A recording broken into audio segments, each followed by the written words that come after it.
Hi, hi, Hi. hi.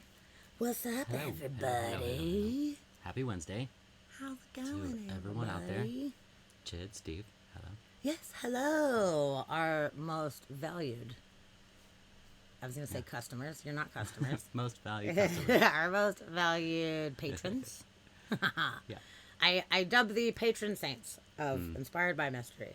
There you go. yeah. Actually, Chid, it's funny. You said hello, hockey fans. I was just watching Shorzy uh, based on a recommendation from a friend of ours and all about hockey. Oh, yeah? Yeah. Oh, yeah. Oh, yeah. Oh, Shade, we missed you Monday, too. Yeah, totally. Absolutely. I wasn't sure at first. I was like, okay, no, we're going to stream because I didn't really feel like having a big America celebration this year. But a very dear friend of mine decided to have a barbecue, and we haven't got to see him forever because he's been working so much. And it was literally just like four of us. And he lives on the beach. I don't know, some of you guys might have seen my photos, but he lives like on the beach. So it was really neat. We just got to hang and do a little barbecue thing, and people were lighting off fireworks, and we just listened to cool tunes and stuff. So it was nice. It was nice to We do that. watched all the shenanigans on the beach because they came to kick people off of the beach at like 9 o'clock. Like it wasn't even dark yet, and they were kicking people off the beach. And we're like, so for like 100 yards in front and behind, the beach patrol was empty. But then outside of that, everybody was still just lighting off fireworks. But Yeah, they there were was coming just, like, behind them an and empty like, no, gap. it was pretty funny. So that was I good. mean, leave everyone alone. It's still the sun is still shining, man. You know, like leave everyone alone. But we had binoculars, so we're like hanging out in my friend's balcony, like binoculars, like, oh, dude, totally kicking these guys out. Nice. So it was a nice Monday. I did miss hanging out with you guys though. So we're doing weird news tonight because we didn't get to do weird news on Monday. So we can't let the weird news pile up too much. Nope, there's too much to be doing. There's too much of it. And there was some good ones this week, so it's going to be pretty fun. Also, hello, Alf. Thank you for sending our hot sauce to us. Did it arrive? Not yet. Oh, He said it's on its way, I'm though. so excited. message. Oh, I'm excited to try it. Thank you. I'm so glad we were winners. We were Yeah. discussing the other day. We thought it was so funny that all the mods won. It was so fucking funny. Yeah, That's No, super thank you cool. for sending so one. Thank you. We're so Appreciate excited. that. Definitely. You have the best sauce. It's true. You saucy Sau- bastard. Saucy gay. So how's everybody doing? How are you guys doing? You doing okay? I hope you are. Hope so. Rigged. That was right. I know the odds that the turbo won, and then she like was like, "Oh, I will bequeath it to the next winner." It's dusty. I was about to forfeit it, but then they said that you were going to send it to everybody, and I was like, cool, all right, even better. I'm like, we would love it. We 'Cause would I really want love one. it. Oh, Steve, you won one last night? Oh, sweet. What'd you get? Which one did you Awesome, pick? Steve, cool.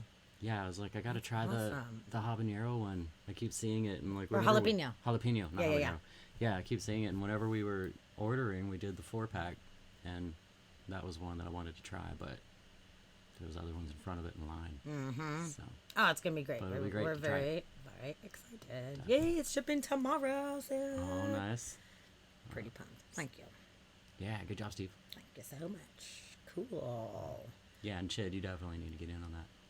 Good stuff. You do. It's really, really good. Especially, I love the fruity ones. Are my favorite. I like sweet everything. I have like a gigantic sweet tooth. It's like a problem. So, especially the sweet and spicy, like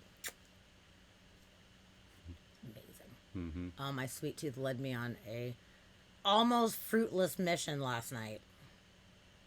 I'll tell you guys. It's not weird news, but so I Sounds went to a karaoke bar with some friends last night, and then me and one guy, we were talking business karaoke business options out on the street for a long time, and we're like, okay, we gotta go. And it was like 4 something in the morning. It was like 4:20. I was like, holy shit, like wow, we've been standing out here a long time. And I was like, fuck, I just want a donut, man. Okay, I know they have donuts at 7-Eleven. They have like freshy donuts. I was like, I'm gonna go get a donut from 7-Eleven. So I drive down here, I go to 7-Eleven. The guy's fucking mopping and has the door locked. And I'm like, and he's like, 10 minutes. And I was like, fuck, man. Can't wait 10 minutes for a Like, donut. God damn, I'm not gonna sit here at 4:30 in the morning for, whatever. So I'm like, whatever, I'm just gonna go to the Arco. They have really good baked goods. So I go to the Arco and it's closed for some kind of bullshit thing, and I'm like, fuck. I'll just go to the Chevron then. Go to the damn Chevron. They don't have any like baked goods at all. I was like, God damn it. So by that time, 10 minutes had passed. I went back to the 7-Eleven. And he's like, you're back. And I was like, God damn it. I just needed a donut. So I went 4 different establishments looking for a fucking donut. And you know, originally I was going to get one. And I was like, I earned 2 donuts. So I got 2 Boston cream donuts, and I'm not sorry. I got home. It was like 4:45 or something. I was like, damn. Mm-hmm. This is the best time for a fucking donut, I guess. Nice. Let's see. Oh, maybe I could smuggle you some sauce across the board. Oh yeah, we can. Yeah, we can definitely do that, or we can mail it from there if you're not able to meet us. I hope you can meet us over there, but if you're not, we can mail it from there. That way, it's not, international. But we can do that. I mean, I bet Alf will just ship it right to you, but man, we can. He was saying international is just expensive. Oh, I see. Okay, Yeah, now I so see that. In order to save some money. But yeah, we're going to Canada in 2 weeks. Yeah. Yeah, for our 10th year anniversary, our 10th wedding anniversary. Ooh. Actually, it's next week. Oh, it is next Yeah, week. it's next week. Is it? Yep. Oh yeah. Yeah. Yep, next it's week. gonna be pretty cool. Sneaking up on us. But Yeah, yeah, 10 years. If we could get some in time, we'll totally do that. That'd be good. Let's do it. Figure it out. And if you can come meet us, that would be amazing. And if Yeah, not, that'd we be could awesome. just ship it. Totally. We can do it. We'll ship it from Hope. If I don't know if it's big enough. If they even have a shipping plan, we'll find somewhere. though. We'll see what we can do. But we can figure that out for sure. That will be I'm great. excited. In Vancouver, there is a bakery that is a 24-hour, amazing-looking bakery. Speaking of donuts. It's called Brecca. And I was looking at all the shit they have online, and I was like, we're so going there in the middle of the night. It's going to be awesome. 20 seconds. Wow, huh? 22. Wow, good job. Good That's job. awesome. That's super cool. 22 together or 22 married? Or is it the same? Because we're on, let's see. 13 and a 13 half. and a half. Yeah. Yeah, we'll hit 14 years together this year. Wow. We could have a bratty teenager in the amount of time that we've been together. But we don't. But we don't. We got some cats, and Yeah. that's about it. They're all pretty bratty, though. Bratty cats. Brandy catties. Yeah. No, that's awesome. Yeah, it's gonna be fun. So we won't be missing any streams, but I will say that Wednesday, next Wednesday, is our official anniversary. So we're going out of town the next night, but we are going to be streaming on our anniversary, which is gonna be Totally. fun. So everyone owes us bits. Yes, that's the On that time. Hi, we'll honeybee. take it. Hello. Honeybee. Wow, Oh, 30 married. 30 married and Wow. 32 together. That's a long That's time. awesome. That's a Good job. You haven't killed each other yet. That's great. Yeah. Yeah, it's still going. Fantastic. This That's is good. awesome. Oh. Yeah, that's great. Wow, Chris is going to marry you when you go to Vegas in October. That's so cool. Oh, that's awesome. Neat. Neat. Cool. That's super cool. Good. That's fucking cool. Make sure his hair is the right color. Make sure it matches. Because he'll dye it. Good. Yeah. He better. But yeah, so I hope that you guys will all be here next Wednesday with us. I was thinking that maybe we'll do a stream where maybe we'll find some of our like little videos from our travels and photos or something. I'm not sure yet, but I think maybe we'll do something like that and share some of the fun stuff that we've done Yeah. over time. That would be kind of We'll fun. do a slideshow. And make all of you sit through it. That would be awesome. Punk rock wedding, hell yeah! Now we're Fucking talking. awesome, dude. That sounds badass. Yeah. That sounds so fun. Good, good, good, good. Well, good. I'm so glad that you guys are all here today. This is so wonderful. Yeah. We got lots of weird ass fucking news that we should probably It's okay. start because there's a bunch of it, you guys. Feels like it doesn't feel like a Wednesday to me. Feels like some weird. It's like a weird day. My timing got thrown off because we have, like, had a couple holidays from work, and then like this week, I have a 3-day work week because we had the 4th off, and then my office decided that they're doing some just random holiday. So this Friday and on Monday we're closed. I really have no idea why. I haven't read those emails. I didn't care. They said we're closed, and I was like, cool. So we're closed, and then I took off the Friday for our anniversary, so I've got another 3-day week next week. And I just feel like it's some weird in between day. I don't know where we're at right now. And we're doing weird news on a Wednesday. Like, who knows what's going on? I sent Roxy a message earlier. We've like talked in the group text, but we haven't talked like one-on-one. And it's been like 2 weeks. And that's like a long time for me and Roxy to Long not chat. I don't know. We just got caught up in shit. And I sent her a message today and I was like, hey, it's been a little while. Like, what's up in Roxy land? And she's like, wait, it has been a long time. What day is it? What day is it even? She was like, I don't even know what's happening. I was like, I don't know, dude. But it was good. Yeah, I looked at the last message and I was like, that's fucking weird. Like, since we've been buzzed, we haven't gone that long without chatting, which was like, I don't even know what day it is anymore. It's happening. It's like, I don't either, dude, to be totally honest with you. I don't fucking know. Oh, hi, Callie. Nice to see you. Welcome, Hello, welcome, welcome. Kelly. All right, I'm glad you are here. Yeah. Welcome. And yes, Welcome to Chid, we're the going to start out party. with some weird-ass fucking news. The weird-ass fucking news. Yeah. It's all about where you put the accent in that one. Where's the comma? That's Yeah. Well, it might be a bit aggressive. Maybe I will start with the ass fucking. We're going to start with the ass not fucking news. ass fucking necessarily, Not necessarily. but we're just gonna start a little dark then tonight. We're gonna start a little dark. Just going to get everybody lubed up a little bit. Yep. Good. Okay. Okay. We're starting with man leaves severed head on the steps of a court building after the body was dumped. Oh. Near a river. Oh, yeah. We're just going right in. That's some weird news, right? What the hell, Are they showing a dude? video of it? What is that? I don't, We got a video of severed head? I don't think so. Just people hanging out. In the It was in Germany. mm-hmm. It's in fucking Germany, dude. Yeah, eyewitnesses called the police when they spotted a man placing the body part outside the main entrance. Well, of it wasn't the like in a court. box or anything? It was just Apparently hanging not. out? Apparently he just had a head Okay, yeah. that he just went ahead and just like popped it on the fucking courthouse, which they obviously have cameras and shit, so it's like Yeah. you're not really like hiding. But they found the body Okay. near a river, Okay. and they don't know who the victim is yet, Well, it's which is hard to identify somebody by their face. by just their Would- face. Yeah, there's no fingerprints. Okay. Yeah, there can be only one. Yes, the quickening. Duh. It's fucking great. Yeah, they just don't even know. They don't know any information about like who the guy is. It's a courthouse there. Ooh, Chid, Yeah. I don't know. You might want to find out.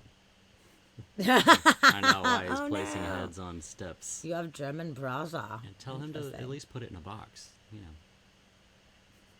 So when the police showed up, they kind of put a white blanket trying to block the head. Okay. Yeah. Gonna So cover this up. okay, so somebody was identified and arrested. Okay. So that's good. Shocking. 38-year-old man who is known to the police in particular for a narcotics crime.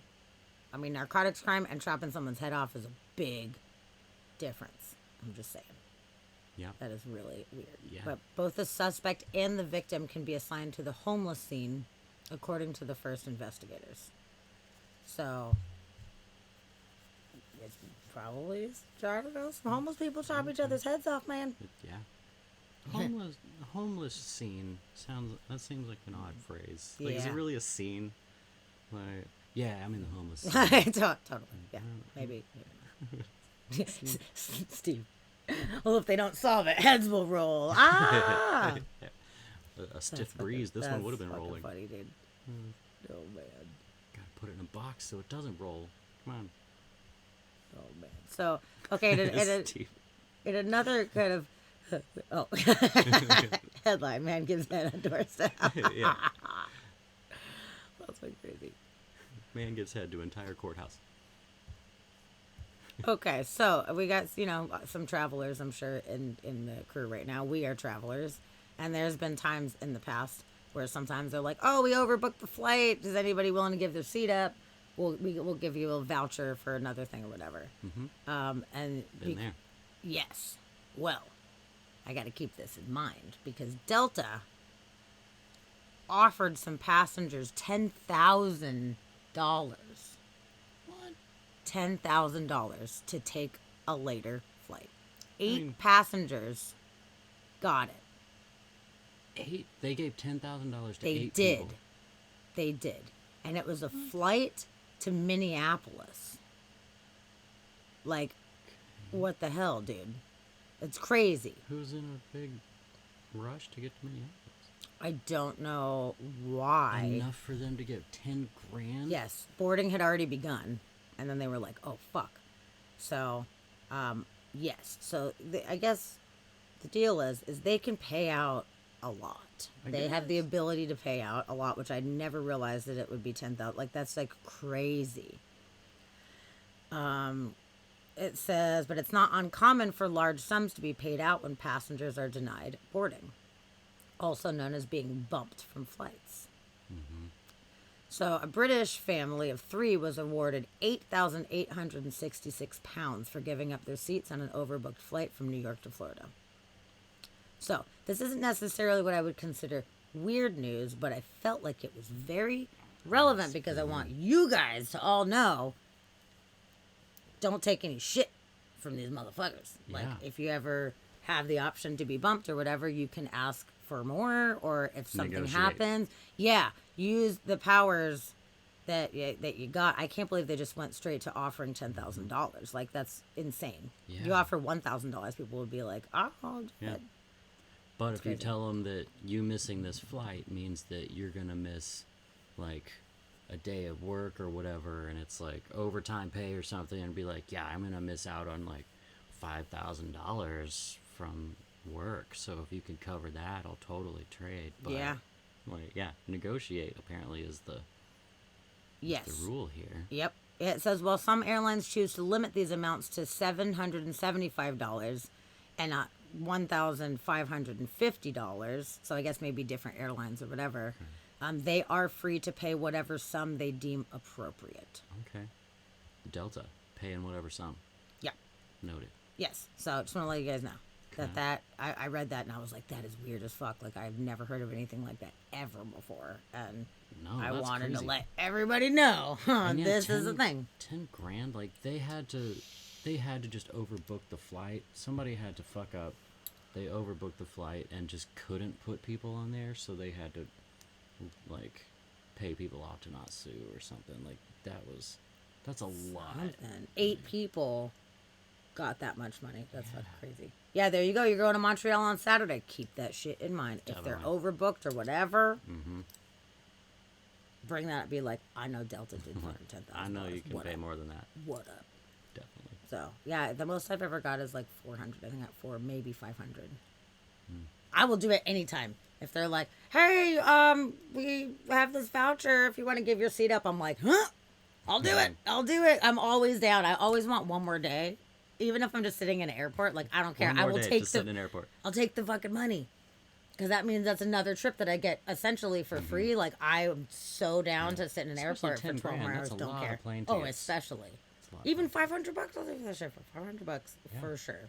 Totally. But like more than that, like 10 hell grand, yeah, man. dude. Like I'll be the first in line. Like take my seat. I don't care. I don't even want it. I don't want to go home. yeah, I love home, but at the same time, I'm on an adventure. So Yeah, it's 10 totally fine. grand is one of those you tell your friends, like, hey, I got flights covered. We're all going to Italy. You guys pay for the hotels. Yeah, right. Let's go. Totally could totally do something like that. Yeah, And then it's all free. I cannot believe Yeah, that that's crazy. happened. 10 I've grand. never in my life heard of anything And like was that, did they just ever. come out of the gate with 10 grand where they're like, yo, we'll offer you 10 grand? That's or what did it's- it yeah. get like negotiated? out? No, it sounds like were they just like- offered 10 grand a ticket. Dude. That That makes me sounds think that fishy. there was something like, I wonder if there was a celebrity on the plane that they found out about way later, and they were like, fuck, like we've got to give this person like a private space or something. Like they have to have like a private section with like their entourage or whatever, like, and they had to kick people off because that's really weird. That's a lot. Something to it. I don't know. But it's happened. If it happened once, it could happen again. Yeah. So I'm looking out for you guys. Yeah. Heck yeah. Write that down. 10 grand. Yes. Got it. Fucking A, man. I'd be so stoked. And sometimes it's like, oh, you have to use it within a year or something. I'd be like, oh man, okay, where we go? I'm taking people. Let's do a whole Yeah. thing. I'd be so stoked. I wouldn't let a fucking cent of that go to waste. No way. We use it within a year. Cool. We're leaving right now. Yes.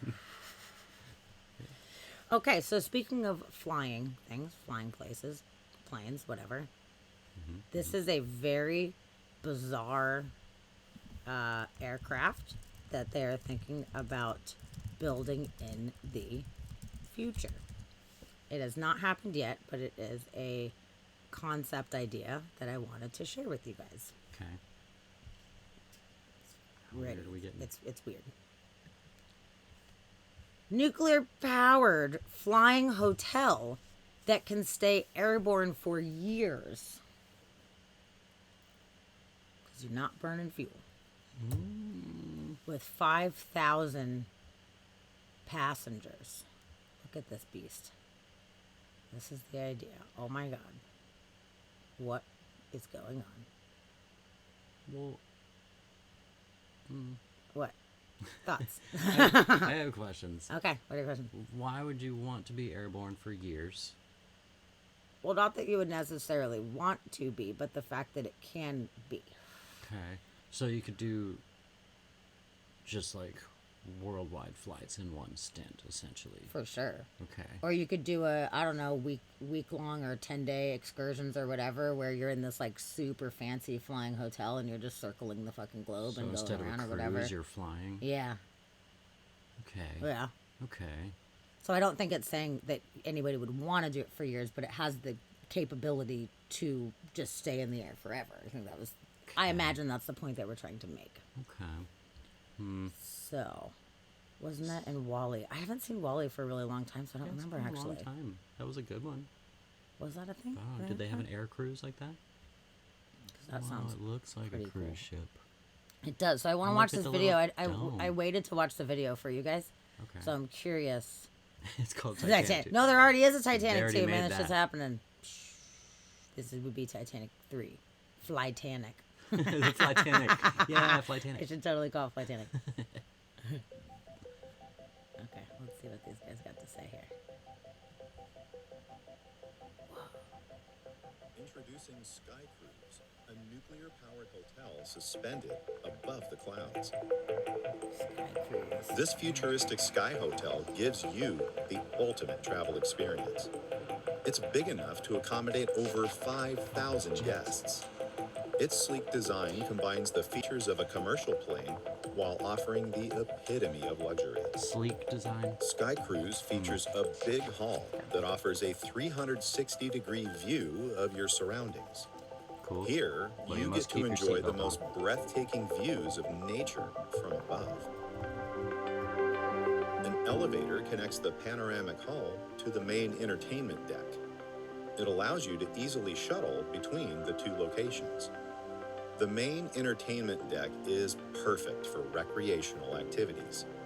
It features shopping malls, sports centers, swimming pools, restaurants, bars, playgrounds for children, theaters, and cinemas. There's also a separate section for organizing events and business meetings. And if you want to declare your love above the clouds, Sky Cruise's wedding halls give you and your Honeybee. partner, along with your guests, a kid won't unique, stop screaming. memorable experience. Oh, the Aurora viewing, that'd be awesome. The floors of the main entertainment deck are connected via 2 external elevators that come with a great view. Whoa! Each side of the Sky Cruise features 3 balconies or viewing domes that are perfect for a relaxing time. Here, guests can enjoy a wide range of activities, including stargazing and watching Aurora Borealis up close. Sweet. Yeah, you're in it. You don't have to worry about Sky Cruise's carbon footprint. Its 20 electric engines are powered solely by clean nuclear energy. A small nuclear reactor uses highly controlled fusion reaction to provide the Sky Hotel with unlimited energy. Thanks to nuclear energy, the hotel never runs out of fuel and can remain suspended in the air for several years without ever touching the ground. With Sky Cruise, you do not need to worry about air turbulence. Its navigation systems feature a state-of-the-art command deck that uses artificial intelligence to predict air turbulence minutes before they happen. What? If any potential air turbulence have is that on every detected, plane. the system automatically prevents any vibrations from happening. It creates anti-vibrations that work like noise-canceling technology, What the fuck? allowing the Sky Cruise to glide over the vibrations with ease. What? Everything is engineered to skeptical. perfection for your own comfort and safety. Holy shit balls. This is crazy. That's the most magical technology on this whole thing. Say goodbye to jet lags, motion sickness, or the fear of flying. Sky Cruise has got you covered in case of any medical emergencies. The hotel features a facility equipped with the latest medical technology, aimed to keep you safe, healthy, and fit so you can enjoy your journey without any So disruptions. if you need a CAT scan, we got you covered.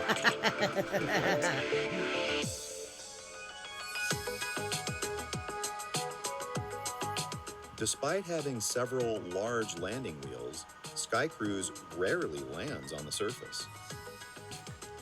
You're right, Supplies Sid. and guests You're are delivered to the hotel using electric commercial airliners and private jets, which take off from different airports around the world. Oh, what? You're docking in the air, so it does just All fly around. maintenance and repairs are also done above the clouds. What? The concept was originally designed by Tony Holmeston and Finish yourself. reimagined and animated by Hashim Al-Ghaili. No, I'm with you. There's a bunch of fucked up shit happening down below, but maybe you get to enjoy the good parts of it by doing that, you know? Wow. Wow. Wow, that was even cooler. I'm glad I waited for you guys, actually, to watch that video. That's crazy. I'm skeptical about a bunch of that. I've got skepticisms. Are you? Yeah. Okay, what are your thoughts? I don't know, I think, first of all, docking in the air is going to be super tricky. That's probably going to be one of the most dangerous areas. And then it's just going to, like, fly around forever. Like, it just hangs out forever. Like, that's kind of freaky to have something that big in the air for that amount of time. Because it's not going to stay up there that long. Like, it's going to come down at some point. Something happens eventually. And that's going to crash. And as much as they don't want it to, it's gonna Titanic at some point. And I feel like taking off and being in the air for a little while and then landing again is better than just hanging out in the air forever. Yeah, no, I agree. If it docks, people can get on and off. Yeah. That would make sense. And maybe it will, but maybe they will have options to be able to fly up to it also. Yeah. So maybe it'll come down and, you know, they'll have to Yeah, so resupply I don't know. He and was stuff. saying I don't know. it's got a few big wheels, but it doesn't use them very often. So like sounds like they're planning on it being there for a while. That's crazy. Yeah, And- they're thinking the 2030s or the 2040s at the latest for that one. I don't know. That's That's- freaky. it I'm gonna be is. an old man shaking my stick. Oh, look, he calls it the Flytanic. Oh, good. Dude, Hooray. I called that shit. Nailed There it. you go. You're psychic. Yep, that's so funny. Yeah, Callie's with me. You know, we got concerns. Yeah. I feel like the aurora and eclipse are gonna be the best use of that. Like, because that's a way that a bunch of people can watch the eclipse for a long time, and that's cool. Maybe we get a huge population getting to see the eclipse. You know, Yeah. and it would be realize that neat because if you're we're a able to planet. stay within that shadow, yeah, if you're flying and doing that, then you could have a way longer Yeah, eclipse you get the experience. eclipse for a long time. Yeah, and then like aurora, cool. And then I think that the technology about the no turbulence, they just breezed over that like it was nothing. Like that to me is the greatest bit of technology on this entire thing. Like, yeah, we can make a giant thing fly with clean fuel. It's gonna be nuclear, whatever. But no turbulence, like that should be on every plane. Like, why is that not everywhere? Yeah. That should be the headline. Yeah. Well, if that technology is, you know, being integrated, then I bet we will start seeing that in nearer future. I bet you. I I mean, hope so. I never even heard of that before. So Yeah, if no. they're figuring it out for this, I bet you, you know, some of the big planes are going to be like, we want that. That's amazing. Yeah. So wow, that's just fucking crazy. I'd never imagined that I would hear about anything like that before, but you know what? We are entering the future, and there's all this weird futury shit that keeps popping up where I'm like, what the fuck? Like the space hotel thing, and then the floating balloon thing where you can go hang out. Like all this crazy weird futury shit keeps popping up, and it's nuts. Because It is nuts. I've never thought about some of these things before, you know? Which I'm not a fucking like, innovative scientist I wasn't for, or thinking is it hard whatever. about it in the first No, place. I, you know, I'm just like, oh, we'll see what happens, you know. And now I'm like, what is going on? This is getting crazy. Yeah. So maybe we'll see something like that. And even if, you know, people are not comfortable going on it, at least it's existing. We'll get to get some cool images from it. I feel like I would do it if it was like a week-long thing or something like that. Like I would totally do a sky cruise. I think it sounds fun. Get to hang out in the air like that and actually enjoy it. You know, you're sitting on a plane and you have a window that's this big and you're trying to look out of it and you can barely see what's going on. I would love to be like over the clouds, watching the sunsets from over the clouds and everything. And then the stars and the aurora. Like, fuck yeah, I would totally be Yeah. down with that. That would be an amazing experience to get to have that for like a prolonged period of time, not staring out of a thing that big. It'd be very, very, I very don't cool. even need that long. I think like a, 12-hour flight, 16-hour flight. I feel like I could experience everything on there that I would really need to experience. And really, it's gonna be the sky and like looking at stuff. So, hang But out, since get it's a like good a, window. but it's like a cruise where there's like all these fun things to do. You know, there's like, you know, the event halls and theaters and all of this stuff, and like swanky bars and restaurants and shit. So like, It'd be cool to go see a that'd concert be in the sky. awesome. That would be really see a cool. concert. That'd be Yeah. cool. But yeah, I think it would be neat. I've never been on a cruise before, but I always thought that it would be kind of fun to go on a cruise. You know, go take a week or whatever, and there's like all this stuff happening on the boat. Like I think it'd be a similar type of thing, except for you get the experience of seeing from the sky. From the Like it sky, sounds yeah. kind of cool. Yeah, space pans. We're gonna go buy space pans. I would totally. Yeah, do it. Callie said you could get married, have a baby, and that baby can repeat the cycle without ever touching the earth. Probably, yeah. Like, yeah, what's the longest stint that people are gonna spend on that if it's just in the air? Well, forever if the like Earth that? keeps going as shitty as it is down here, maybe that's going to be a thing that is more common, and people are just going to be sailing around the fucking planet. I mean, you could have a greenhouse and you could grow things, and you could have animals or whatever, or, you know, whatever type of thing. Like, you could keep it sustainable to some degree. Like, if it's real bad down here, maybe some people would just opt for Yeah. not living on the earth anymore. If it's really bad and the temperatures are really bad and all the crazy weather and everything's all fucked up, like maybe it'll get to a point where there's like, you know, 6,000 of these just like circling the fucking globe, just like fucking yeah. off everybody. Like, can you imagine? Because then to see the sky and the stars, you would have to be on one because you're never gonna see them from here again. Yeah, that is Yeah. possible. Yeah, what a trippy, weird thing, man.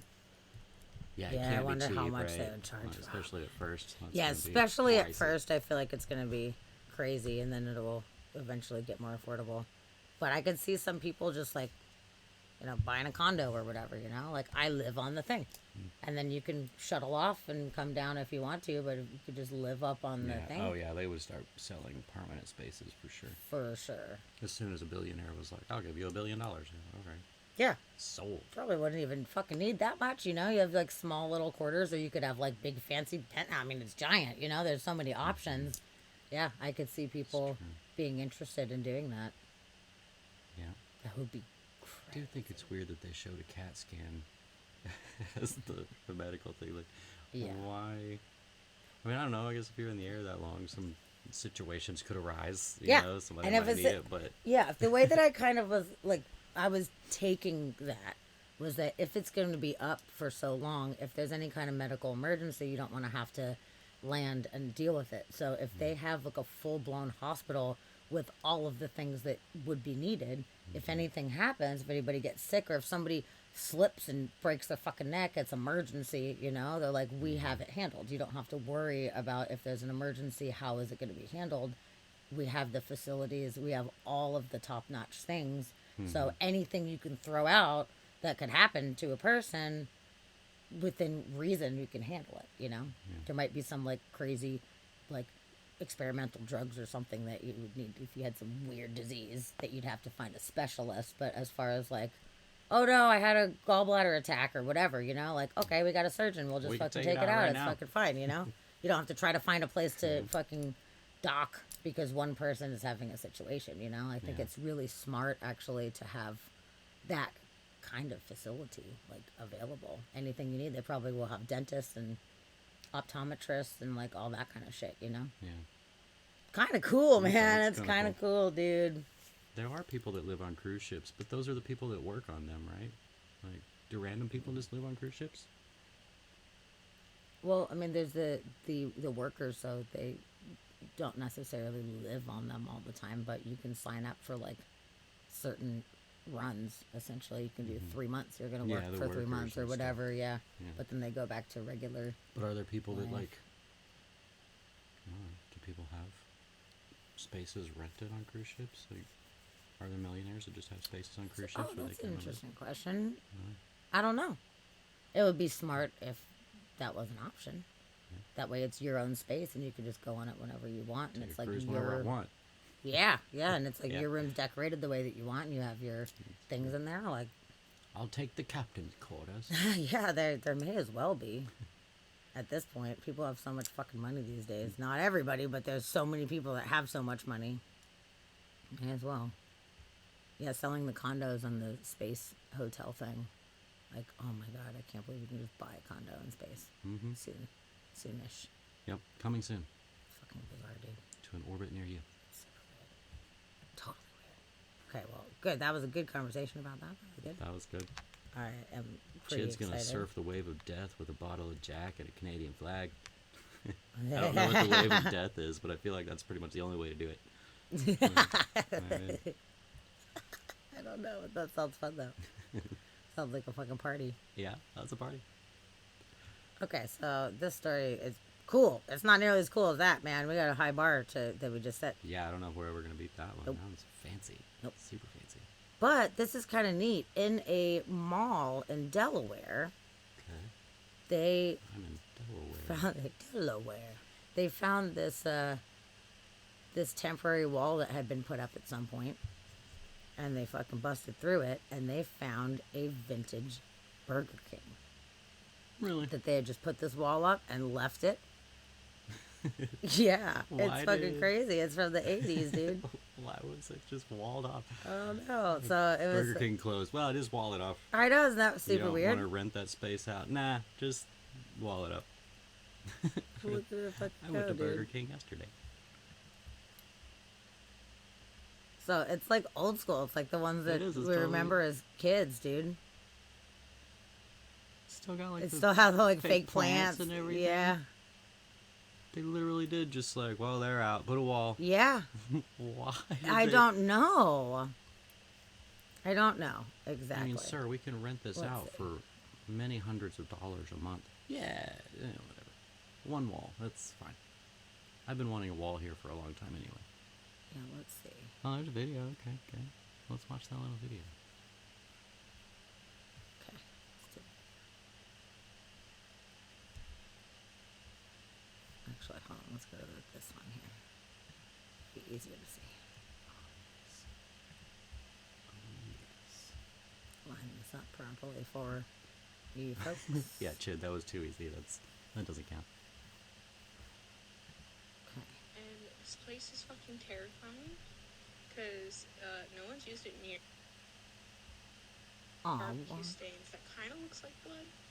And then the ceiling is shit. running away, and that's like the start of the fucking Grudge or some shit. And look at this. Oh, and then That hole means back people have been here. in there. creepy ass bathrooms, which I don't know why the lights are on because I don't. No one. I've not been back. Oh, there's a mirror. That's a good question. Why are the lights on? Somebody lives there. But yeah, this place is fucking terrifying. And I'm here to pick up shit that we need. And we never fucking have. Like What this we notebook. need. weird. What? I'm here to pick up shit that we need. So you're in an abandoned Burger King To pick up shit that you need.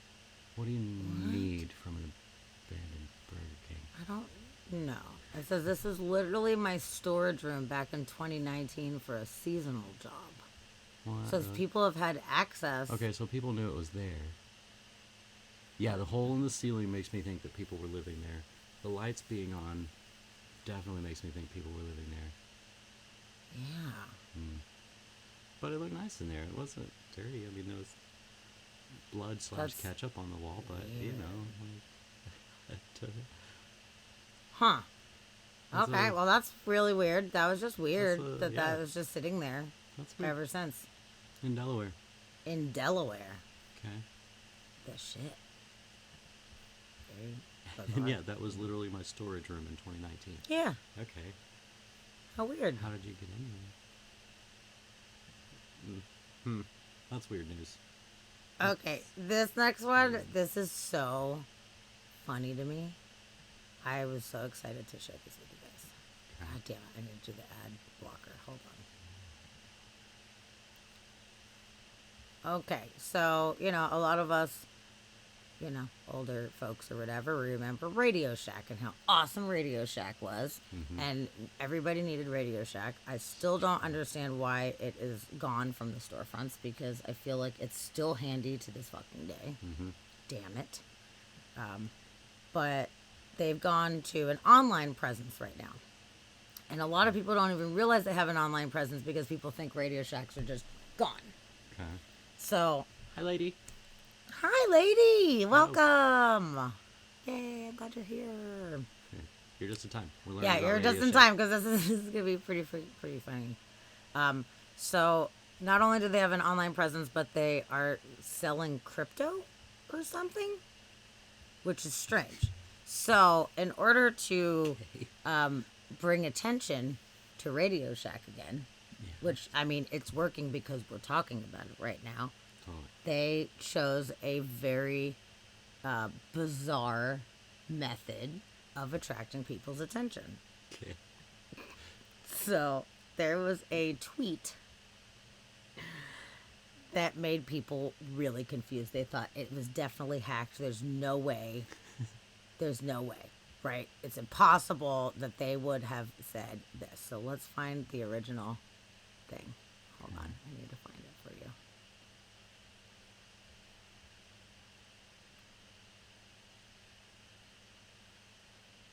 Okay, bummer. This one just says a series of tweets filled with vulgarities and expletives, which is interesting because I think they edited the post. Because originally, when I put this in my messenger last week, it definitely said. So I think somebody edited it. I only saw one post, so I wonder if they made other ones. Dusty's gonna look it up right now. But the one that was the fucking main one, it said, "If you find a squirter, marry her." They totally put that Radio Shack official tweet What? said, "If you find a squirter, marry her." So they were like, "What is going on? Did you get hacked?" And then the official account, they were like, "We knew the tweets would go viral because they were fire as fuck," is the exact response that they had. Oh, No, we didn't get hacked, and no, I'm not fired. The company is now a crypto platform called Radio Shack Crypto, which people were speculating it was a way to get publicity, which it absolutely worked. After this happened, it was trending on Twitter because people were like, "What Oh, the I fuck?" bet it Everyone was was. Googling Radio Shack. They're like, "What on earth?" Taking the second half of an edible after feeling nothing from the first half is always a bad idea. This chocolate bar got me out here fighting for my life. One of the tweets read. What the fuck? They're just putting up weird shit, getting people's attention. It's so strange. It's a very strange marketing tactic. yeah. So, So they could just do whatever. Like the employees were just allowed to put whatever they wanted. yeah, apparently so. And somebody made a post and they were like, "You can see the person running the account here is hiring people to do this for Radio Shack, essentially. Like, don't fall for the grift. Like, they're scamming us. They're getting you to fucking Google it or whatever. Like, Yeah. And it totally worked. Maybe they did get hacked and they were like, you know what? We may as well. No, it's us. We did that. They're just like owning it. So they said, surely this new edgy online persona isn't a carefully crafted corporate plan. Well, I think it's smart. Radio Shack is getting a lot of attention for being edgelord wacky right now. Edgelord, I don't know what that means. But this is an ad campaign to court public favor to their crypto scheme. Radio Crack band name called it. Radio Crack. It sucks that the Squirter one isn't on here. It's so funny. I want to see what all the tweets were, man. That's what. It's fucking Just funny, looking huh? for the unedited ones. Let's see.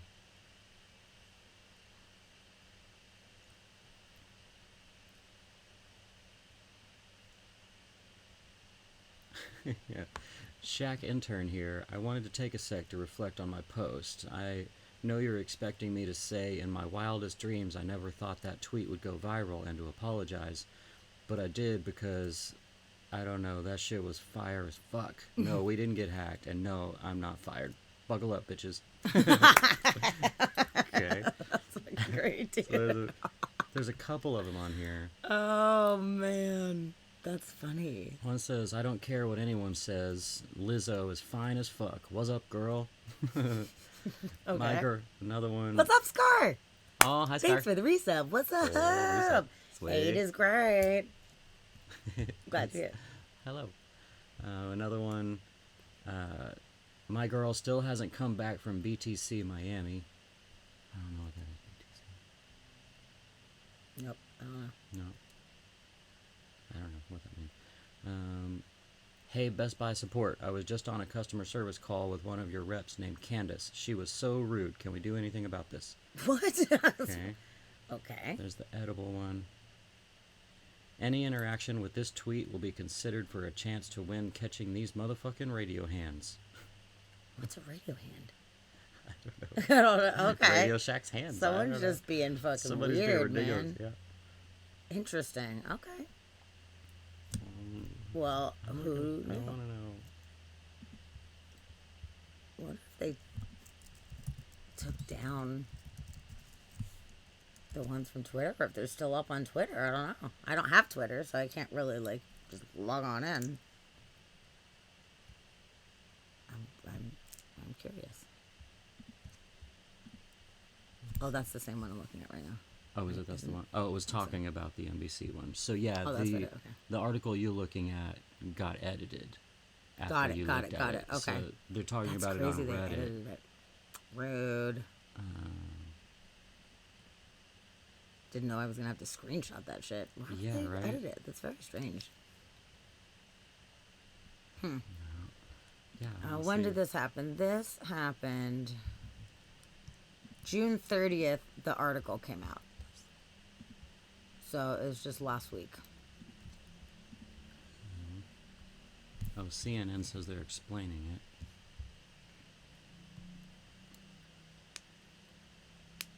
Okay. What's going on with Radio Shack? They were purchased by Retail E-Commerce Ventures, which buys bankrupt companies, including Pier 1 Imports, Modell's Sporting Goods, and Steinmart, hoping to bring the brands back to life in some form.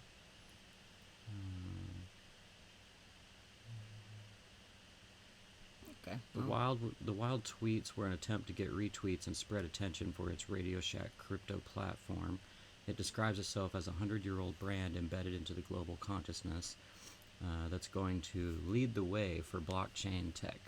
The website also sells a variety of electronics and swag from its former logo. If you see a silly tweet from them, beware. Crypto is a dumpster fire right now. The prices of Bitcoin and other currencies have been cut in half. That was pretty smart, though, to do something just ridiculous and Yeah. getting the attention for it. Basically, yeah, they just wanted to get retweets and to get noticed and for everybody to realize that they're doing crypto Yeah. at the moment. So It was a She kind of genius. super weird ad It, campaign. it worked. That's what that is. It worked. No one's done that before, Yeah. so I got to give him credit on that one, man. But yeah, the squirter one, that's funny. Yeah, I know. So if you find a squirter, marry her. I was like, what? That was the one that it showed. I didn't see any other ones. I was like, oh my god. Save. No shit, dude. It's so funny. That's really funny. Okay. Next up in weird news, you guys, this is like the worst idea I've ever heard in my life. Well, no, I guess I've heard worse, but this is bad. Okay. This one's really I bad. was say, I've heard some bad ideas. So for those of you who have delivered a baby, would you ever do it in the ocean? Because this fucking chick wanted a worry-free birth. So she had a baby in the literal ocean with the sharks and creatures and everything. Yeah. And I do not understand what on earth this person was There's thinking. There's a lot of things with that one. I mean, this one said that she decided that a conventional birth was not for her. I feel you on that. Okay, That's yeah. fine. Okay. Fair. Fair That's enough. fair. So she decided the word free was to go to the Pacific Ocean. Yeah. Where's the Seahorse could have swam straight up that bag. unexpectedly? Unexpectedly. It's true. Ju- I mean, you got to expect it fuck? at that point. You're in the ocean. That's how Aquaman came to be. Red. Yeah. Dude. Many people who read the story online have commented their concerns for the baby's health. They say it's unsanitary, but the mother says it was the ideal birth. This woman's 37 years old. Aren't you old enough to know better? Oh my God. Seriously. Dude. What I mean, are you there's a lot of things in the ocean not sanitary. There's a lot of things that are not Yeah, sanitary. there's about like an a ocean. bunch of weird microbes and weird things and there's a whole thing. Whole thing. There's a photo of her just Is like that her- kicking That's it. not the ocean. That's Well, on no, the she was sand. having contractions. She was chilling. Oh. Okay. Still Hey, good. Binge Box, what's up, bud? Hey, Binge I'm Box. happy you're here. Hello. Welcome. Oh, talking about some awkward shit right now. Still, if you're going through contractions and you're about to have a baby, squatting in the sand doesn't seem good. The waves had the same rhythm as the contractions. That smooth flow made me feel really good. Got this idea in my head. I wanted to give birth in the ocean, and because the conditions were right on the day, that's what I did.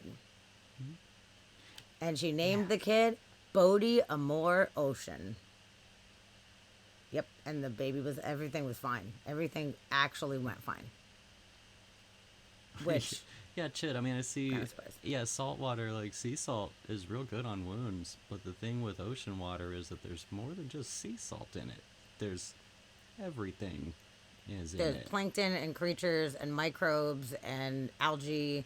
There's like so many tiny little creatures in one single drop of ocean water. Microplastics. Yeah, there's like a whole ecosystem living in Everything that from the shit, dude. groundwater that has washed out into the ocean from right there. Like, Yeah. there's a lot in If the you were ocean. doing it in like just like a, I don't know, what do you call it, sensory deprivation thing or something like Yeah. that. Okay. If you're in like a salt Super bath, saline. Okay, and then the baby Great. plops up. Like, okay, sure. But like That's true, it would creatures, float, and that'd be then fun. seriously, the sharks can smell blood from like miles away. Mhm. So if you're like in there and you've got like some blood business happening, which you should if you're having a fucking baby. There's gonna be Like, some yo, blood can you business. imagine if the baby pops out and the shark was just like, boom, dude, and starts yanking, pulls the placenta out and shit. Abortion's illegal. Shark eating at birth, not illegal. Just like, oh, I don't know what happened. I was no. inspired by this article and the shark ate the baby. My bad. Oh, no. Yeah. No, that's really fucked up. But, Yeah, I don't know, but I'm glad it went well. yep, it went Bodhi- well. It I'm went not sure well. if Bodhi was the best name because I thought you were going to say Bodhi McBoatface. It's different Bodhi. Bohdi, Bodhi, not Boaty. I was thinking Yes, Boaty. My kid's name No. is Boaty. Sailboaty. that would be very silly. But that is no. Yep. Bodhi. Because it's so like spiritual or whatever. Yeah, it was. Fucking hippies. That is the most hippie shit That's I've the ever most heard hippie in my thing ever. fucking life, Yeah, dude. that was pretty hippie. But good, I'm glad it worked out. I'm glad that everything that ripped on her during the pregnancy did not get infected on her. That's good. You know, high five. Good job. Fucking crazy, dude. That's some crazy ass shit. I'm proud of everyone involved there. Yeah. Yay. She named him Ocean, though. That's kind of cool. Okay, yeah. So, all right. There's that. Okay, this next one, we're getting dark for half a fucking second, but it's weird news, so we're fucking covering it. And you guys are fucking weirdos in the chat too, so hopefully you appreciate it. Yep. There is a funeral home in Jeffersonville, Indiana, True. that is under investigation right now. It's not great. So, you know, it was a funeral home. People bring your dead loved ones there. And yeah, we're going to go ahead and take care of your dead loved ones. But apparently, they slacked off. And the police found 31 bodies that were all at different decomposition levels in the funeral home. I mean, okay. I'm going to hold my questions till the end. Okay. Okay. So some of them were in advanced stages of decomposition. Oh, good. So they were just sitting there rotting, which is just horrible. Yeah. The coroner's office had reported a strong odor emanating from the building. So the whole building fucking stunk. Dude, if the coroner is like, man, it stinks, that's rough. Yeah. Coroners know some smells. Yes. And if a coroner's complaining, Yes. that's not good. So that's not good. Officers wearing hazmat gear found bodies in different places around the building. They were scattered around. Some of the bodies have been at the funeral home since March. Police also found the cremated remains of 16 people. Yeah, at least they did something with those. Okay.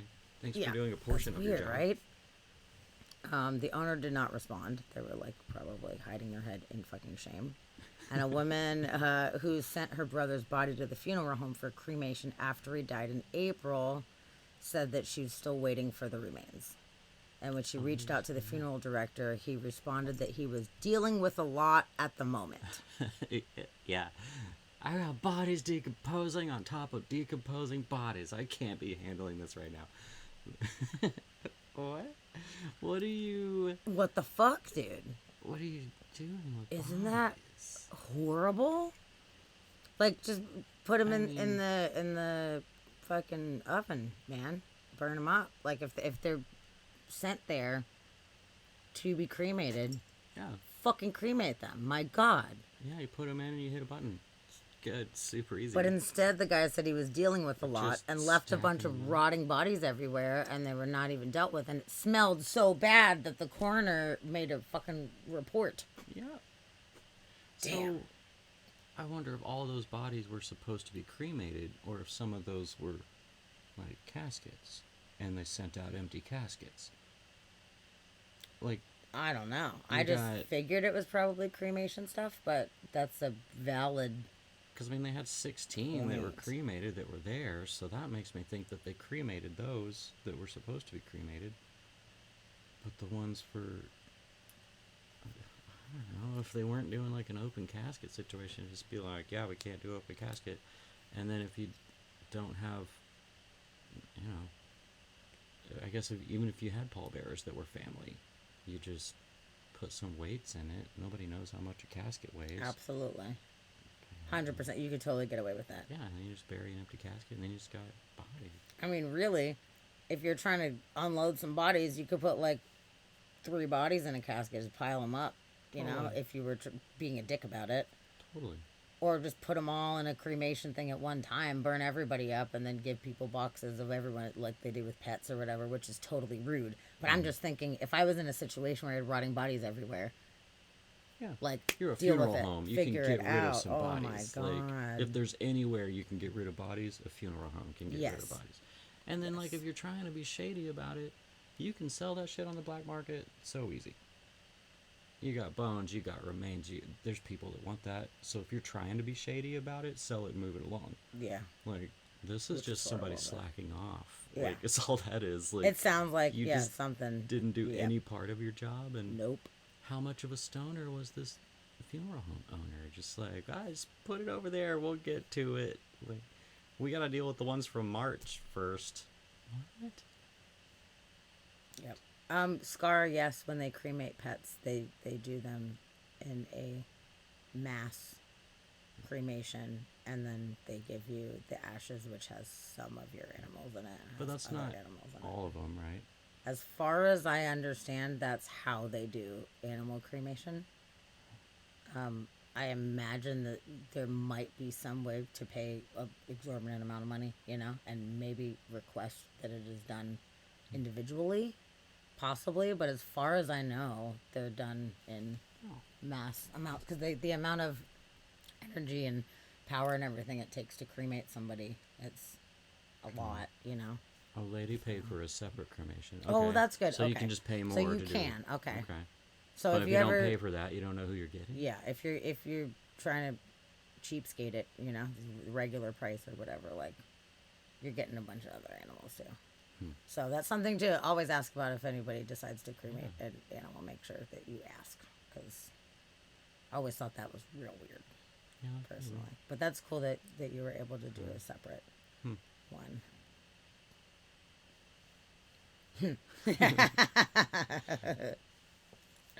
Right, Yeah. Scar. That's a bummer. I didn't know that either. I had no idea It's about kinda that. sad. Noted. Yeah. That's why, like, what Steph did with her little doggy, with the plant. Mm-hmm. That I really like. Yeah. She had this person. They basically have a farm, and then their whole deal is that they compost the animal in its own little, like, encasement, its own little bag. And then after it's compost, they take that and all the bones and everything, and they plant it in a plant, and then you get the plant back. So she has a plant that's from the compost of her specific animal, and then it's got a little bag with the animal's bones in the bottom of it. So there's still that portion as well. But she knows That's that it's her nice. pet, and she knows Yeah. it's a plant coming from her pet, which is like, that's cool. But yeah, I didn't know. Yeah, it's kind of sad. Sorry, I made Yeah. you sad. I'm sorry. Chid, that's fine. Yeah, we got advice. We got advice. You need dark advice? Yeah, you want to do some shady shit in a Yeah. fucking funeral home? I got you. Want to get shady and get away with it? I think it's Log on to this horrible stream. though. But like, if you're gonna be shady, be as creative with your Yeah. shadiness as possible. Don't Because just if- let everybody sit and rot. That's fucked up, man. Yeah, that's the thing. If you're gonna be shady, do it for a reason. Like, do something with it. Like, don't just be shitty. Be shady. Like, Yeah. or whatever. Yep. Not my favorite thing. I heard that. I was like, damn, that guy slacked off. Like, what were you doing? Yeah. Like, close business. I can't accept any more people right now. Just to stack them up and just let them Yeah. rot around. Oh my god. That's weird. That's really weird. There's gotta be a follow-up interview with that guy. Figure out, guy or girl, that person has to do a follow-up, because inquiring minds want to know. Your Yes. shitty shit we want to know about. Yeah. Oh, that was a fucking weird one, man. Yeah. Okay, well, we're gonna kick it up a notch and do something fun. Because that was a little dark. It's fine. We like it. The ebbs and flows, man. So this one, the title alone is pretty great. Man calls the chicken police on neighbor after finding dead rooster. Oh, shit. Oh, man. Steve, here we go. You ready? We're calling the cops. Man. So, a guy actually got in trouble and had to go to jail for like 30 hours. I sentenced you to 30 hours. And this is in Florida, by the way. So this is some Florida man news here. Apparently, the rooster aggressively came up to the neighbor, and the neighbor was concerned for his safety. So he like Roosters are mean. kicked the animal, and it killed the rooster. And the guy was so mad that he called the chicken police. Apparently, there's some chicken police. He said, allegedly, the animal pounced and was ready to attack, leading him to act in self-defense. I'm defending pounced. myself. You know, he said, I was fearing for my safety and the chicken died. Yeah. The guy said he grabbed a stick and accidentally hit the rooster. And call it a lucky shot, whatever, he said. Wait, did he kick it or hit it with a So I stick? guess he hit it. He didn't kick it, but he hit it. Huh. And then the neighbor came home and realized that his pet was dead. And he told him he would call the Jacksonville Sheriff's Office. I called JSO, but they did nothing. A couple days later, I realized I could call animal control. The And then next I thing you realized- know, he called the chicken police on me. Florida is a wild place. So let's see. This is what the guy posted. Let's see.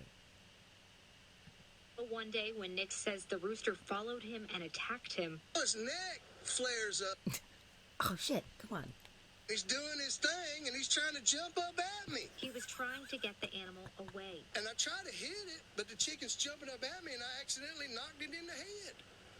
You know, call it a lucky shot, whatever. But when Dave Felice came home, all he saw was his rooster dead in a ditch. I said, I'm calling JSO. I called JSO. JSO didn't do nothing. Then a couple of days later, I realized I could call animal control. And in late June, James Nix went to jail for animal cruelty.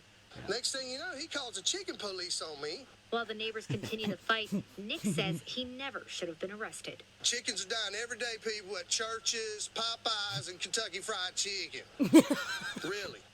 What? That guy's hilarious, Yeah. dude. Oh my god. Why are chickens dying at churches every day? Church is chicken. Oh, I mean, sacrifices to the Lord.